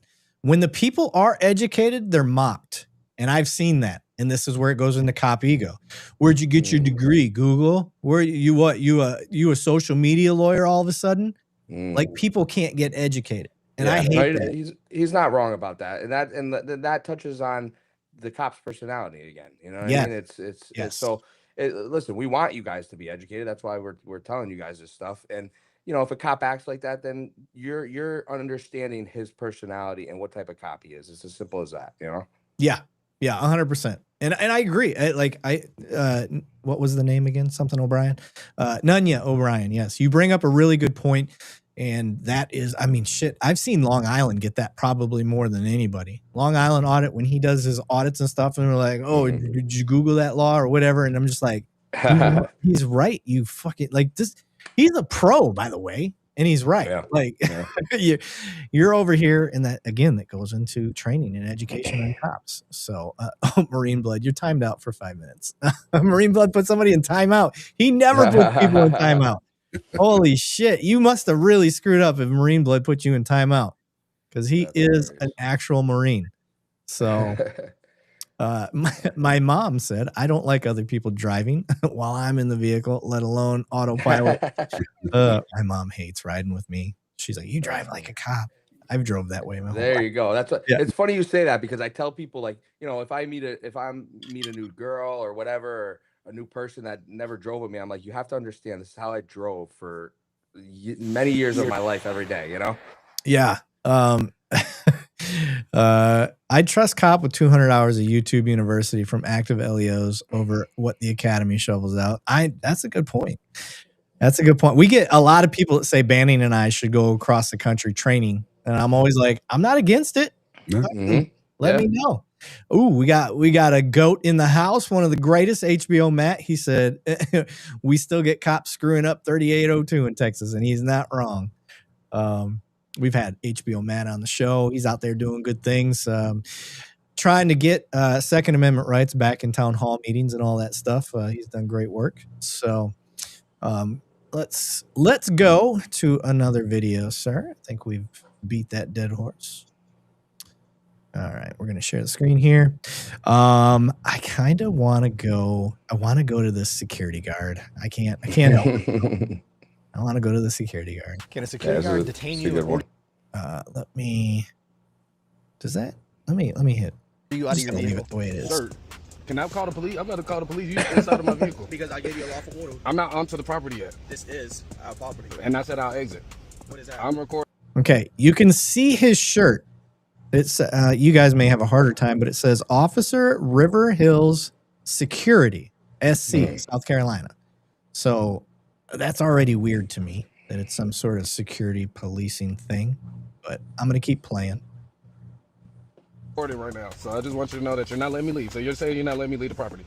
No, I'm not saying that you can't leave the property. I'm saying I gave you a lawful order to go ahead and step out the vehicle. And I told you that I'll exit the property.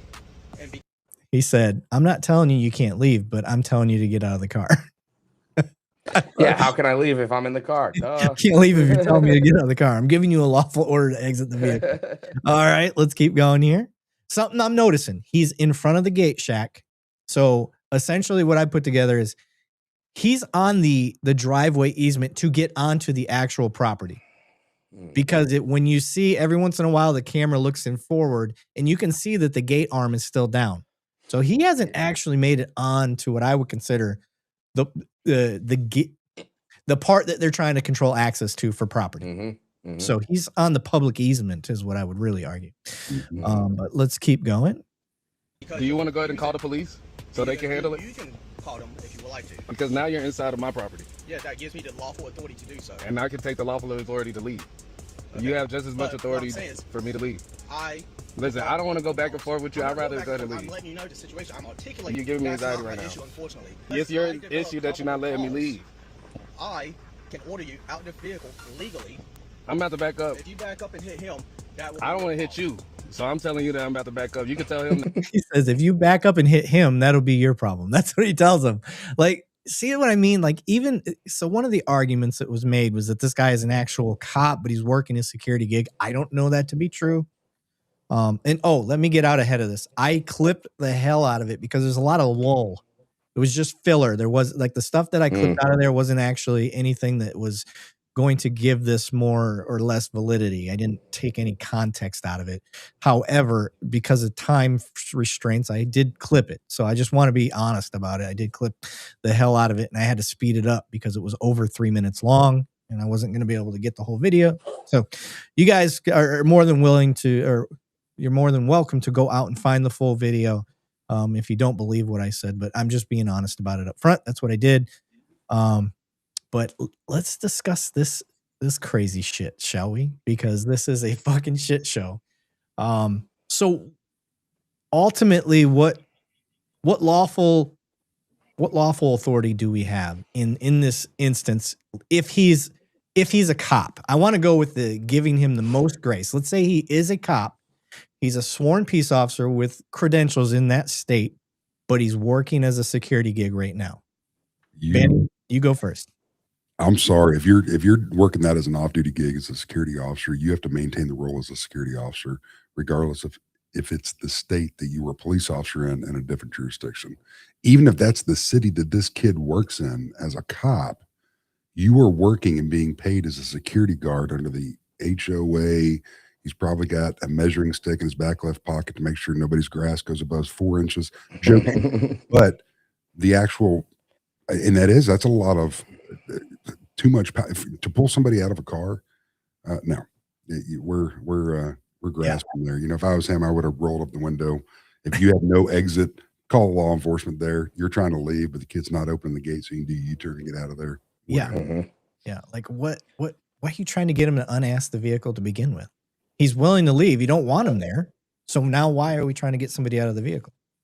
Well, that's what I'm wondering is what is the whole stop and what is this for in the first place? Right. It's obviously not a safety concern. We got both hands on the car. We're not trying to go to our weapon.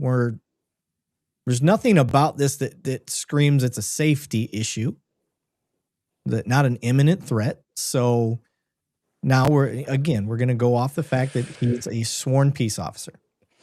Well, let me ask you this question because, in Connecticut, we're not allowed to do stuff like that. Like you're a cop, you're a cop. If you want to work other jobs, it has to be under, the guise of an officer. You're in your uniform. Yeah, right. Yes. So we don't have stuff like that. So in a situation like this, I don't even think that stuff like that should be allowed because if you're a cop, you're a cop.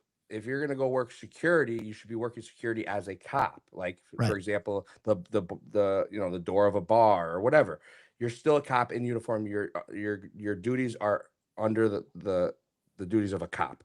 Yep. When you start house rules. Yeah, when you're starting to mesh all this stuff up, and now I got to go be a security officer, and I got to learn all the rules of what a security officer can do on top of but I'm already a cop. Like, I don't agree with that because I think it creates problems like we're seeing like this. Yeah. Alberto over on LinkedIn, Alberto Echeburu said, does he suffer any liability if he doesn't get him out of the car but lets him go and something bad happens? No. His job is to observe and report. That is his job. That's what security does. Now, if there is something so egregious that it's a safety concern to the immediate public, himself, or anything like that, he can do more. And one of the arguments that I made on this is that in some states, they do grant security guards the ability to lawfully arrest and detain. But those same guidelines give you as a citizen the same right to arrest and detain. It falls under the same scope. So, yeah, let's say he had something that, this guy's got an AR sitting right next to him and he's like got his kill list sitting in the side seat and he's like, oh my God, this guy's about to go kill all these people and I know they're inside. Well, now he can make a lawful arrest based on that right then and there. Sure. I don't think that's what we have, but yeah. So Alberto, no, I wouldn't say that he suffers any like real liability when it comes to that. As long as he's reporting it and he's trying to do the right thing, should be fine. I mean, shit. Look at some of the instances where cops I would have thought had a duty to act and they turned out to be cowards. So, and I believe if this was truly a security risk that the security guard was seeing, he would be telling the person behind him, hey, go away. He'd go into his little guard shack there, get police on the line, don't lift up the thing. If this suspect that in his mind he believes is going to do something, he can crash through the barrier on his own. What's his job? Get that license plate, get a description of the person if he can, and give it to law enforcement that do have the duty and ability to come out there and do something if a law is being broken in his presence or view, if you will, for security. Yeah, I made Country Girl laugh. She said, "Observe and report." Another good movie right there. But I know, right? Absolutely. Angelo said 99% of police don't need a lethal weapons with Burna type weapons. What's a Burna type weapon? Do you mean an actual firearm? Is that what you're calling? Like, you mean by Burna? Burna? Like, I don't know. Is that like, I don't know what that means. I mean, if the argument is that you think that cops don't need guns and things like that, that's I'll never agree with that. I don't agree with that. Yeah, I don't agree with that at all. I think she said Chicago. Shit, if anybody needs guns for cops, it's Chicago. A Burna weapon is that CO2 power that we were talking about offline before we went live. Oh, is that what those are called? Burna? I guess I never heard that term before. So non-lethal, is that what they mean? She means? Yeah, CO2 powered, non-lethal or less than lethal self-defense launcher that looks and handles like a handgun. Oh, yeah. Yeah, no, cops definitely need more than that because you're in a nation that was founded on gun ownership. Yeah. Everybody has a gun. You're going to take the one population that's made to try to enforce the law and then tell them that they can't have a gun in a nation that's founded in gun ownership. So many guns. It's like quadruple the number of guns to each citizen. Like, yeah, good luck. Good luck. I mean, well, just look at the cities that have laws that say no guns, period. Yeah. Oh, yeah. Are they reporting any gun crimes? Yeah. Oh, yeah, exactly. Yeah. They have the most gun. They have the most gun crimes, the most shootings. So, well, look at all those countries that got rid of guns. How it's so chaotic. Or yeah, you know? Australia's having a hell of a time. Yeah. I saw a video recently. I don't know if you saw the video. I think this was it was in another country where the guy like comes out of like a side corner with a sword or a machete and going at the cop. Yeah, and the cop tries to go up there with a taser. He actually like gets one cop with a machete or whatever. Yeah, he gets a good one. Then they finally tase him when he's in between the car. If that's the same video you saw, I don't know. But anyways, these are cops that don't have guns. You know what I mean? Like, what do you expect them to do? It's crazy. There's I don't know if I shared it yet. Maybe I did, but there was a good video. It might have been my Cops Do It Better in Other Countries video. The cops chasing after a guy, and the guy's digging down into his ankle. And you like the cop's got his taser out. It's England, I believe, and he's like, I'm gonna tase you, I'm gonna tase you, I'm gonna tase you. And he keeps giving these warnings, and he's warning him. And all of a sudden you see a pistol come out, and this cop just runs the other fucking way. And I'm like, that's like, yeah, bro, you had all the opportunity. This is where I tell people hesitation's what's getting you in trouble. But yeah, that's crazy. Angelo said, "You sound like you have assaulted many citizens." Okay. I mean, you're 100% speculating off of nothing. So, that's a poor argument. Again, if you're just going to throw out emotional claims, I would ask that you go back to the logic and reasoning side and give me something that you can put down on paper and show me. But I'm sorry, in America, we have a Second Amendment, and you should have a gun. Cops should have a gun. And everybody should have guns. An armed society is a polite society. I like guns. So it is what it is. I don't want criminals to have guns, but I want lawful abiding citizens to have guns for sure, so they can protect themselves.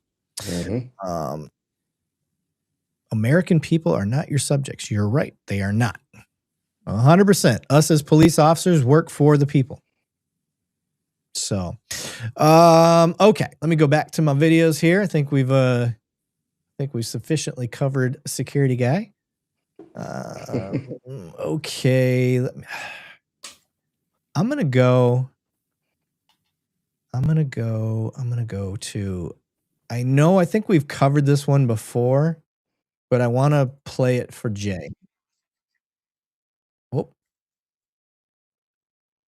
damn it. Give me a second. I went to the wrong video. 1 second. This is the deal with going live sometimes. I got to share the screen. Share screen. All right. We're going to go with, is this something that you would do in your time at work, Jay? Can you be arrested? Can a security guard detain you and order you out of your vehicle? Oh, it did it again. Can I call the police? I'm going to call the police. Sorry, it just keeps jumping to the video it wants to play instead of playing the video that I'm clicking. Can you be arrested? Can a security guard detain you and order you out? Tell me, is it true that you... I'm just going to go back this way. There we go. Did this officer arrest... Can you be arrested for jumping into a lake? I've seen this, yeah.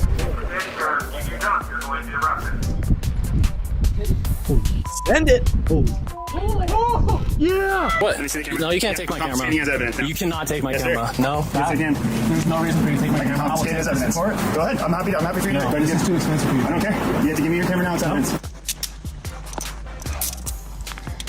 Sir, you are under arrest. What for? Dangerous games. Okay. 3319. Okay. All right. Dangerous games. 3319 in California. Yikes. Stupid fucking law that is. Yeah. Now, this is the stuff that I understand why citizens get mad and stuff like that. So that, like, understand, like, listen, yes, I do think that we need laws and stuff like that, but this is the shit that where we talk about government, the government overreach, man. Yeah. Like Corpus delicti. Where the fuck you at, Goya? One angry goy. Like, this is your corpus delicti argument right here. You've got no victim. No one got hurt. There's no one in danger unless you land on somebody. Yeah. Not to mention, look how much money we just spent. Look, government money. You had a boat, gasoline, 2 or 3 officers probably on that boat. You had another 2 or 3, maybe 5 officers up on the land side with their vehicles and gas. And then you're going to have court time. You're probably there's going to be 2 trips to court at least on that. You wasted all, and not to mention going down to the jail, dealing with the jail people.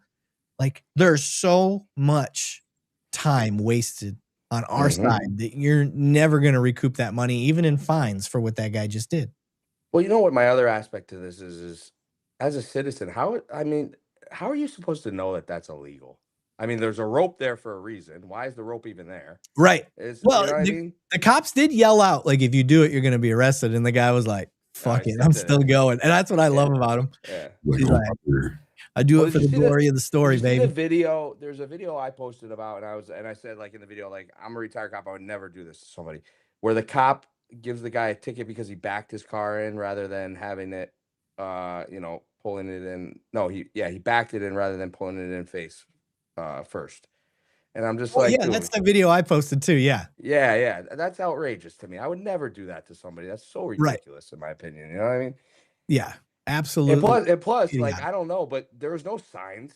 Like, there was no signs that said you can't back in. Yes.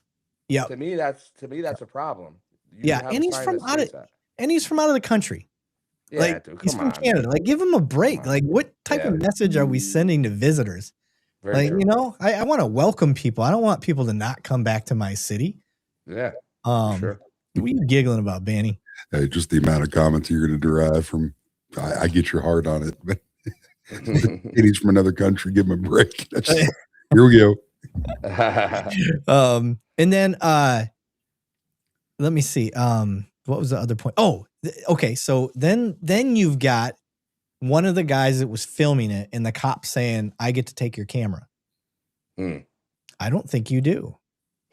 If he was filming it himself, the actor of the crime was filming it himself, but how do you know that that's not just some dude he saw on the trail and was like, I'm going to go film, or I'm going to go jump in the water. You want to film it? Yeah.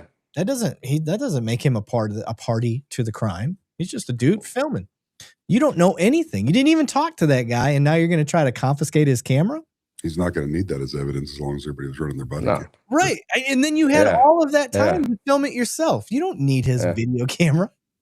Well, and that, I mean, unless there's nobody there and you're taking his property as, like, inventory, that's a different story. But to seize it, absolutely not. Right. And that would be if there was nobody there and that was his camera. Right. But that was the dude's holding it. He's like, I'm going to need that camera. Like, the fuck you are.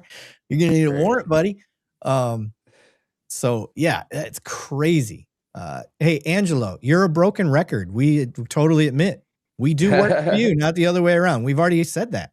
Matter of fact, they said we work for you, the people. We are servants to the community. That's what we do. I think a caps lock button is stuck. Yeah, I think a caps lock. It doesn't. Your point doesn't get emphasized anymore. So, Country Girl said we used to jump from top of a crane at a barge dock, dry dock. Holy shit! Yeah, that's why she's Country Girl. She's been a part of us for a long time here, Jay. So that makes sense with her. We got another girl called Shotguns and Tattoos. Them two crack me up. So, hey, Angelo, you already made this point too. You already said take cops' guns away. So I don't know why you feel the need to spam it, but I'm saying it for you. Angelo thinks that cops need to have their guns taken away in the United States, and I'm saying that that's just a crazy take. Yeah, it's not a realistic take at all. So, no. But hey, go do a couple scenarios at Citizens Academy and tell me how that works out, not having a gun. Steve Wallace, one of our oldest, and I don't know that Steve's ever missed a live that we've done. He said they need to start using the dangerous games law on the mobs of kids stunting on their bikes in the middle of traffic. It's getting ridiculous. Oh my God. Tell me about it. They're starting to do some really good traps on them. They're fine catching. You know what? Bridges and I actually posted a video about that. There was a kid who was doing that, but this was on like e-bikes. You know, those are a big problem too now. This was in Las Vegas too. It was in Las Vegas. He's running lights. And this kid's 14 years old. He's doing wheelies, running through red lights on it. And then the cop tries stopping him, and he, creates a chase.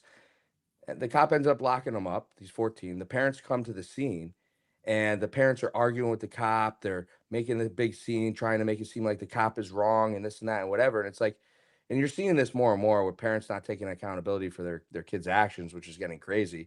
But then I look deeper into it, and the mother, I look at her social media, and her page is literally just all she does is post her kid doing this. So she condones him doing it. Oh And no. yeah, and that's her whole page. And then I She started needs to be looking. held accountable.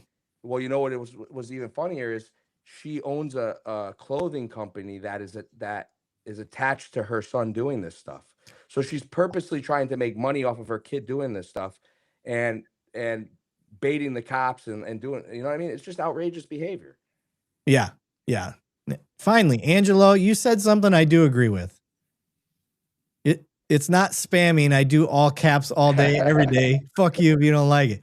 Amen, sister. I'm with you. Or brother. I don't know. And is that a boy or girl's name? Angelo's a guy's name, right? Yeah. Yeah. I don't know any Angelos. I know the restaurant in Flint, Angelo's Cones. This guy knows what I'm talking about. Question, Jay. Let's test your Michigander. Are you a Detroit style or are you Flint style? Oh man, I'm probably Detroit, to be honest with you. Yeah. I don't like it's hard to say. I mean, listen, my dad grew up in Flint, and that's where I was most of the time, but I was in Detroit a lot too, because that's all we did was go to the sports, every sporting event, you know what I mean? So I was down there most of the time. Hell yeah. Catch you some Red Wings games, some Tigers games. Yeah, bro. Hell yeah. Hell yeah. That's what I'm talking I'm actually pumped down here because the Lions are playing Miami, the Dolphins this year. Oh, nice. Yeah. So they'll be down here. So yeah, November. So I'll be able to see them down here. Hell yeah. Well, shit. Given by where you live by, maybe I can make a trip down there. You can host me. Yeah, bro. I'll come watch that shit. Go catch a football game. Okay. I want to open the floor to people out there, or Jay, if you got anything that you want to bring up. There is one thing that I do want to bring up for you. Mm-hmm. You're an author. I am, yes. That's crazy because you don't look like an author. Nah. I'm a creative guy. I'm a creative guy, man. That's my thing, Tell us what you're an author of, sir. Yeah. So listen, I created this book for everybody. And what I started realizing, not just being a cop, but doing the social media thing and seeing what's going on social media, is that, yes, cops are uneducated, but so is society. And why is that? A big reason for that is because we don't learn this anywhere. I mean, think about it. We go through school, right? And we never get a class in high school or anything that teaches us about the law, teaches us about the court systems, teaches us how to deal with cops, what cops are allowed to do, what they're not allowed to do, what you're allowed to do, things like that. So how do you ever learn? That's why people go out into society and they're getting all their information from social media now, rather than, real education. and nobody's teaching you this stuff. In my opinion, you know, junior, senior year of high school, there should be a class where they teach you all this type of stuff. What happens when you get arrested? How do you navigate through the court systems? You know, what's the difference between federal law, state law? You know, does a cop have that? Do you have to give your ID to a cop? Do you not? You know, because think about it. Then you go to college and you're out there on your own. You know what I mean? You don't have your parents there to tell you anything anymore and teach you stuff. You're literally out there on your own. And a lot of college kids, they end up, you know, now they're drinking, they're doing things like this, they're getting in trouble, and they're dealing with the cops. And, you know, people's lives get ruined because they just don't have the education. So the other problem is, you know, the law, the statutes, all these things, they're very hard to read. You know, if you're not a lawyer, if you're not a cop, if you're not, you know, the normal person, it's very hard to read this lingo. So I created a book that is basically for everybody. You know, if you're somebody who is already a cop, this is a book that you can touch up your skills on. If you're somebody who wants to be a cop, this is a great book to teach you everything that you're going to need to know going into that field. If you're not a cop, you could be a criminal. This book is going to help you. Okay. For real. I For love real. it. I love it. Hell Man, yeah. it's going to teach you everything. And that's why I did it. Just to kind of give people that education, you know, keep it in your car, keep it anywhere. So if you do get pulled over, you could literally be like, hey man, look, you can't do this shit. You know what I mean? Yeah. And it's titled Citizen's Law, A Plain English Guide to American Law. How to Deal with Police Encounters to Protect Yourself by Jason Bandy. So I have got that up there. You guys can find that on Amazon if you so choose to. But no, that's pretty cool. I like the idea behind it. You know, we kind of talked about this earlier, but one of the things that I really wish they would bring back is have gun safety classes in school. I think that would be a wonderful idea. I think civics classes in general would be a good idea. How many times, Banning, running code, have you seen people pull over or just stop in the middle of the road when you're running code? 100%. You know, there's so many things that need to be fixed. I mean, 100% in law enforcement, we get that. That's what we're trying to do. We're trying to open the eye on that. But driver's education, you know, driver's education has gotten so distant, and now you're watching a few videos and you're good to go, and you're going to be out there with, depending on what you're driving. You know, I drive an 8,000-pound truck as my daily driver, a big diesel, you know, and if you don't understand physics when you're trying to stop something like that, especially if you got a heavy loaded trailer, you can end up taking somebody's life. Yeah. It's just, but the same thing with yielding to law enforcement, EMS, and fire. You got to give them a path through because they're going to help somebody. You know. Yep. 100%. Twitchy, on top of things, found a link. So, Twitchy, I'm gonna put that link in the chat. So if you guys want a link to Jay's book, it's right there. And if you listen to this later, you'll be able to find that on our live stream, the recording anyway. I'm about to cough, so give me 1 second. As I were. Marine Blood Logan, Eric likes eating donuts. Yeah, it's just self-deprecating humor, brother. It's for those wondering where the name came from, I am a cop in the military and a municipal cop. So, and I like donuts. So I just played off of my favorite podcast, which is Two Bears, One Cave. Burt Kreischer and Tom Segura, they're funny comedians, and they big hairy dudes. So they created Two Bears, One Cave. So I just mimicked their name because I thought it was simple and easy and made sense for me. Two cops, one donut. It did not come from Two Girls, One Cup, although that is a funny coincidence once my buddies pointed that out to me later. So classic. Yeah, I think I was about 3 episodes in, Jay, and somebody was like, one of my friends, like, that's funny, dude, like Two Girls, One Cup. And I'm like, fuck. Yeah, it is. I didn't think of it that way, but thanks for reminding me. So he said, is his shirt choking him? Who? Yeah. Hey, come on now. Don't be hating on the Barbie classic from Retro Rifle. Eric Whitson said, there is a theory that can be debated that the government wants the public to not know their rights so they can do things to the public, and the public doesn't know any better. It is a theory I have saw. Yeah, I agree. Yeah, there's to a certain extent. Yeah, there's sound logic behind that. Well, I mean, listen to this. Like, part of the thing I say is, imagine if society did have the education. Imagine if you did go through a class junior, senior year of high school. Imagine if you did read a book like this, whatever. A lot of people would have less encounters with the police, in my opinion. Crime would probably go down. There would be less arrests, because people know their rights. They know what they can and can't do. So, and listen, there's a lot of arrests that happen because people aren't necessarily trying to do something bad. They just don't know that they're doing something bad. Yeah. And then you have the government. Listen, the government loves money. I mean, what happens when you get arrested? They make money off of it. You know what I mean? Yeah. It's the machine. I mean, you talk about the what do they call it? The industrial war machine, or the industrial complex, something like that. I don't get into the politics side of things too much, but the industrial war complex, or whatever the hell that thing's called, it makes sense. And if you take that same logic and look behind the structure of the way our system's set up, it's a moneymaker. That is a part of it. So sound logic. It's just, it takes individual thinkers like us that are allowed to do that to say, I'm not going to be a part of that. I can do this job without being a part of it. One thing I want to ask you is, what's your opinion on for-profit prisons? Oh my God.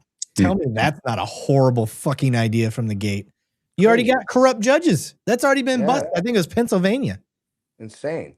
Yeah. These private prisons. No, thank you. You know what? I'll be on board the day that it shows that the recidivism goes down because of it.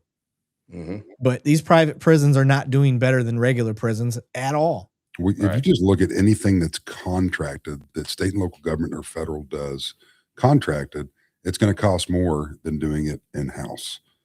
And I don't understand that. I didn't understand it when I was in the military. I don't understand it when I was active in law enforcement. Anytime you contract something, and you'll hear within that argument, it's to save us money. Yeah. Yeah. They say that, but they know. Yeah, we know what's going on there. There's a lot of kickbacks and all shit like that going on. Yeah. No, that's a great topic. And no, I'm completely against that.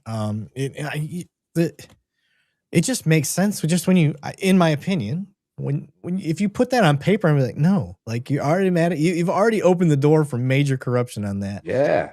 At the expense of people that have no rights as it is. Crazy. That's one of the most people, bad guys are going to do bad guy things, and they're going to have to pay a consequence for that. My job is to not beat them down once they're paying for a mistake. My job is to try to help them not do that again. Because I want to be put out of a job. I want there to be no crime so I don't have to work. Like, literally, I want you to be able to make me lazy. But that's just not the way it is. Ryan said, Eric, what are your thoughts about the military style used in law enforcement, given that you are also in the military? How are they different, and should they be? I'm not clear on what you're asking. What are your thoughts about the military style used in law enforcement? Are we talking about chain of command? Ryan, I think you're going to need to be a little more specific. Are we talking about SWAT using Bearcats and stuff like that, using military equipment? Right. I'm never. Or is he trying to compare like how you were a cop in the military, right? Yeah, I'm an MP for the So Air what's Force. the difference really? Like, what would be the difference of you doing that job compared to this job? I don't know. Yeah, I'm not sure. I'll wait for him to throw up something clarifying. KP Nation said, you mentioned trespass earlier. Why do officers always compare private and public having the same trespass law? Is it something they are told in training? No, I think they just fucking get it mixed up. I think they're trespassing. You don't know this, Jay, but that is it's probably the top platform that I have on this show because I talk about how cops fuck up trespass so much. One of the things that we mess up a lot is we think we have the right to ID you on a trespass warning, because what do? When we're doing our police work, we have this little book with all these trespass warnings. And we think because it's got a thing that says name, date of birth, all that stuff, that I have a right to your ID. I don't.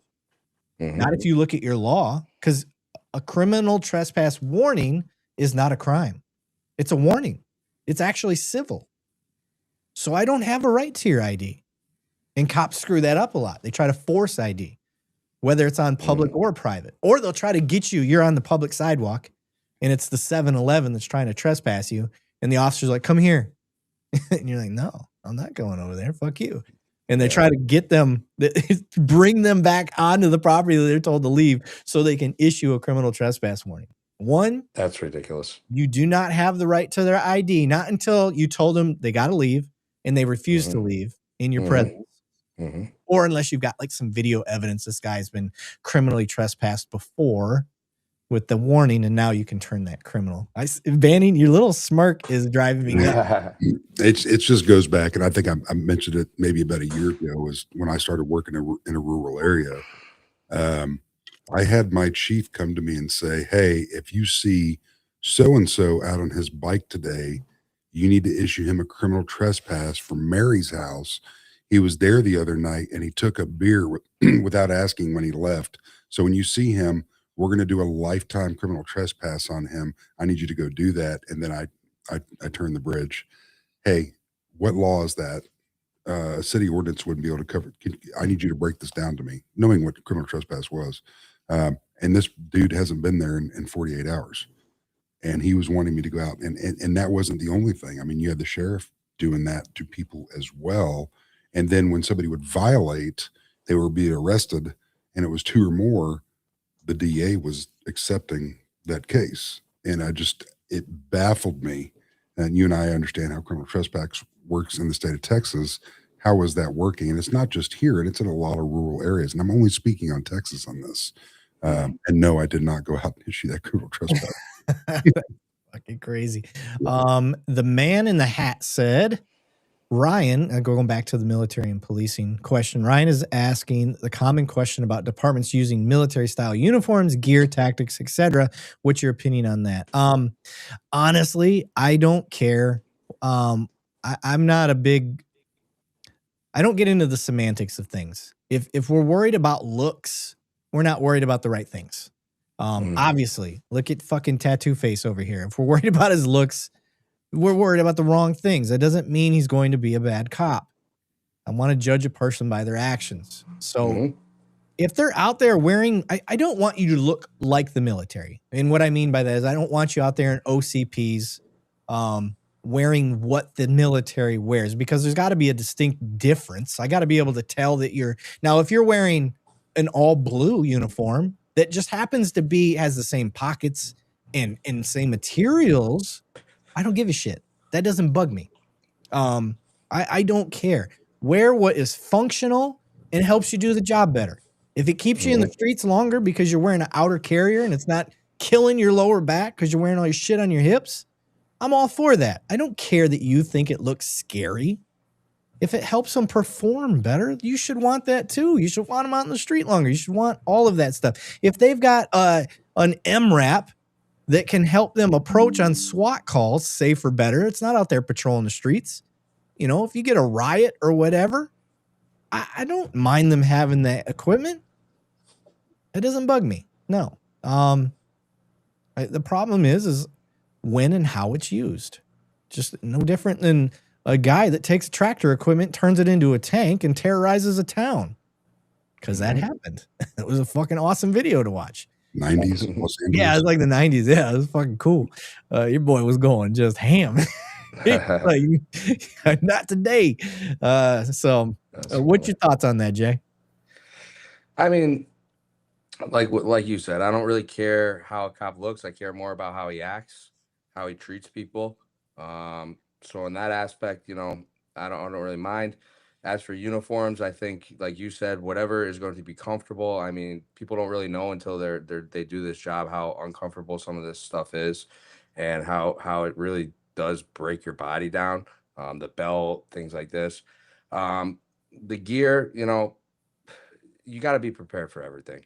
You know, like society out here. Obviously, there's great people and there's bad people, and we see this throughout lifetimes. So there's crazy stuff that can go down, and if the departments are not prepared for that, then we can't protect you properly. So obviously it should be utilized in the right manner, but I do think that we should be equipped to handle anything. Yeah. Troglodyte said, kill Doza for the win. Right? Oh, shit. Too funny. Yeah, just looking at the comments here. We're at 2.5 hours. We usually go 2.5, 3 hours. I don't have a topic, anything else lined up. I'm just looking at the chat. So if you guys are throwing questions up there, I will keep bringing up questions. If you have any questions for Jay, now's the time. Please put that in there. Jay, any other topics? You did the private prisons thing. Is there any other thing that's been weighing on your heart where you're like, fuck this? No, I mean, I think we've kind of touched on a lot of things. I think the one thing that just really bothers me when I see on social media or just people is just their disdain for police, man. Like just how much they hate cops or their anger towards them. And I just think that that's something that I can understand to a certain extent, okay? But I think that we shouldn't be like that towards anybody or any profession or any type of people in this world at all. We should all want good morals and good things to happen to each other. And I don't think that being like that is going to help anything. And I'd like to see people be a little bit more logical than emotional, because I think that's a big problem in society in this generation, especially, man. It's like people aren't thinking with their brains, they're thinking with their emotions. And that's getting a lot of people in trouble.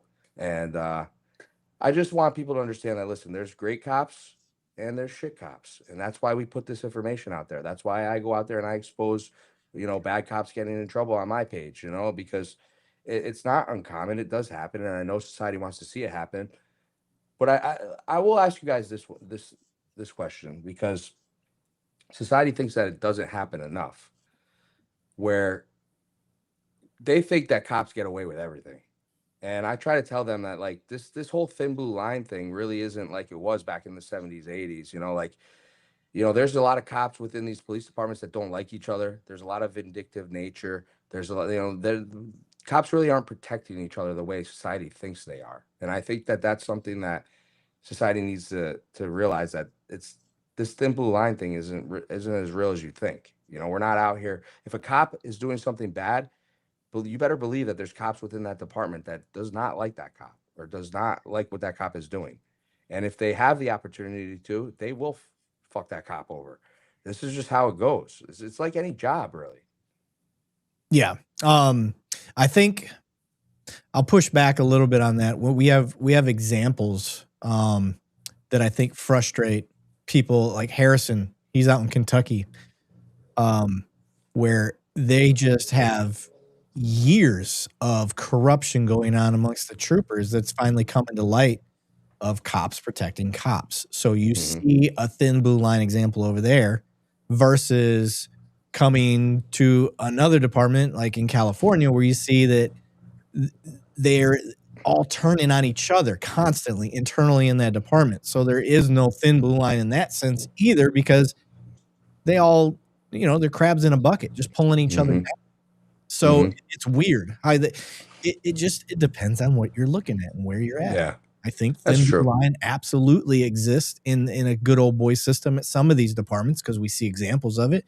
And then I think in other departments, you see everybody throwing each other under the bus any chance they can get, so they can get up on that bucket. And it's crazy how it just differs from so many places. So I tend to, again, it's not a mutually exclusive thing. And then I've talked about this on the show before. What does the thin blue line actually mean? It means different things to different people. All it means to me, it doesn't have anything to do with I'm on the line and I'm protecting the good versus the evil. It never meant that to me. That's not what it means to me. To me, it means if I fall, Banning's going to step up and make sure my daughter walks down the aisle and somebody gives her away. That somebody's going to be there if I die, and my daughter, she's 14 right now. So somebody is there to help her get her license. Somebody helps her with her first car when I go. That's what it is to me. That just means somebody's going to be there for my family that I don't typically think you're going to get at any 9-to-5 job somewhere else. You're not going to get that type of family and friends. And I've got that with the military as well.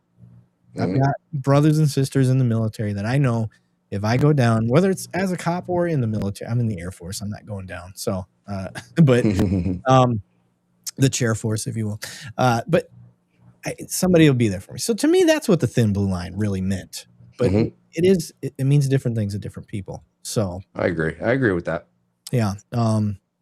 Is what it is. Brandar, where the fuck has Brandar been? By the way, I haven't heard from Brandar in forever, and now he just jumps in out of nowhere, dropping 10 memberships. Thank you, Brandar. He didn't do it in Japanese currency this time, so he must be. Brandar is, I think, Navy. I think he's a Navy guy. And I haven't heard anything out of his mouth in forever. Where you been, fella? Appreciate you, Brandar. Thank you very much. Banning, what do you got? You got anything? No, man. And the reason I keep coming back is that main mission is bringing the community and law enforcement together. There's been some strife over the past few years, and it's gotten bigger and bigger as social media shows more and more and more. Eric and I both got into this thing in the beginning as good little officers in a department, always preach to us. 99% of law enforcement out there is great. Well, we're seeing that those numbers are not as accurate as we would like them to be. Yeah. And now we're all for the training. Where is the training going? And I'm reaching out to you chiefs and sheriffs out there. You see what's coming across the media stuff, all the reels and feeds. Take that time to teach your friggin' troops to treat the public right with dignity and respect. And that's what I got. And Jay, thank you so much for being here with us tonight. We appreciate it. Yeah, thank you for having me. Shout out to Brandar. He said, hey, what's up, y'all? I've been on deployment visiting Panama. All right, brother. Thank you for your service, as you know. Definitely respect to you, brother. And yep, keep your head up. I'm glad you got to do Panama. It's probably not nearly as bad as some other places you could have been. Glad you weren't in Iran. So that's a plus. Or the Ukraine. Yeah, Jay, everybody in the audience tonight, thank you very much. We appreciate you. Brandar, glad you're back, brother. Good to hear. And everybody, Jay, stick around real quick when we end this. Everybody else, have a good night. Make sure you like, follow, subscribe. Go find Jay on the Beyond the Thin Blue Line on all his social media. And like, follow, subscribe to his stuff as well. That's all I got. Have a good night. Appreciate it, y'all. Y'all have a Thank you, blessed guys.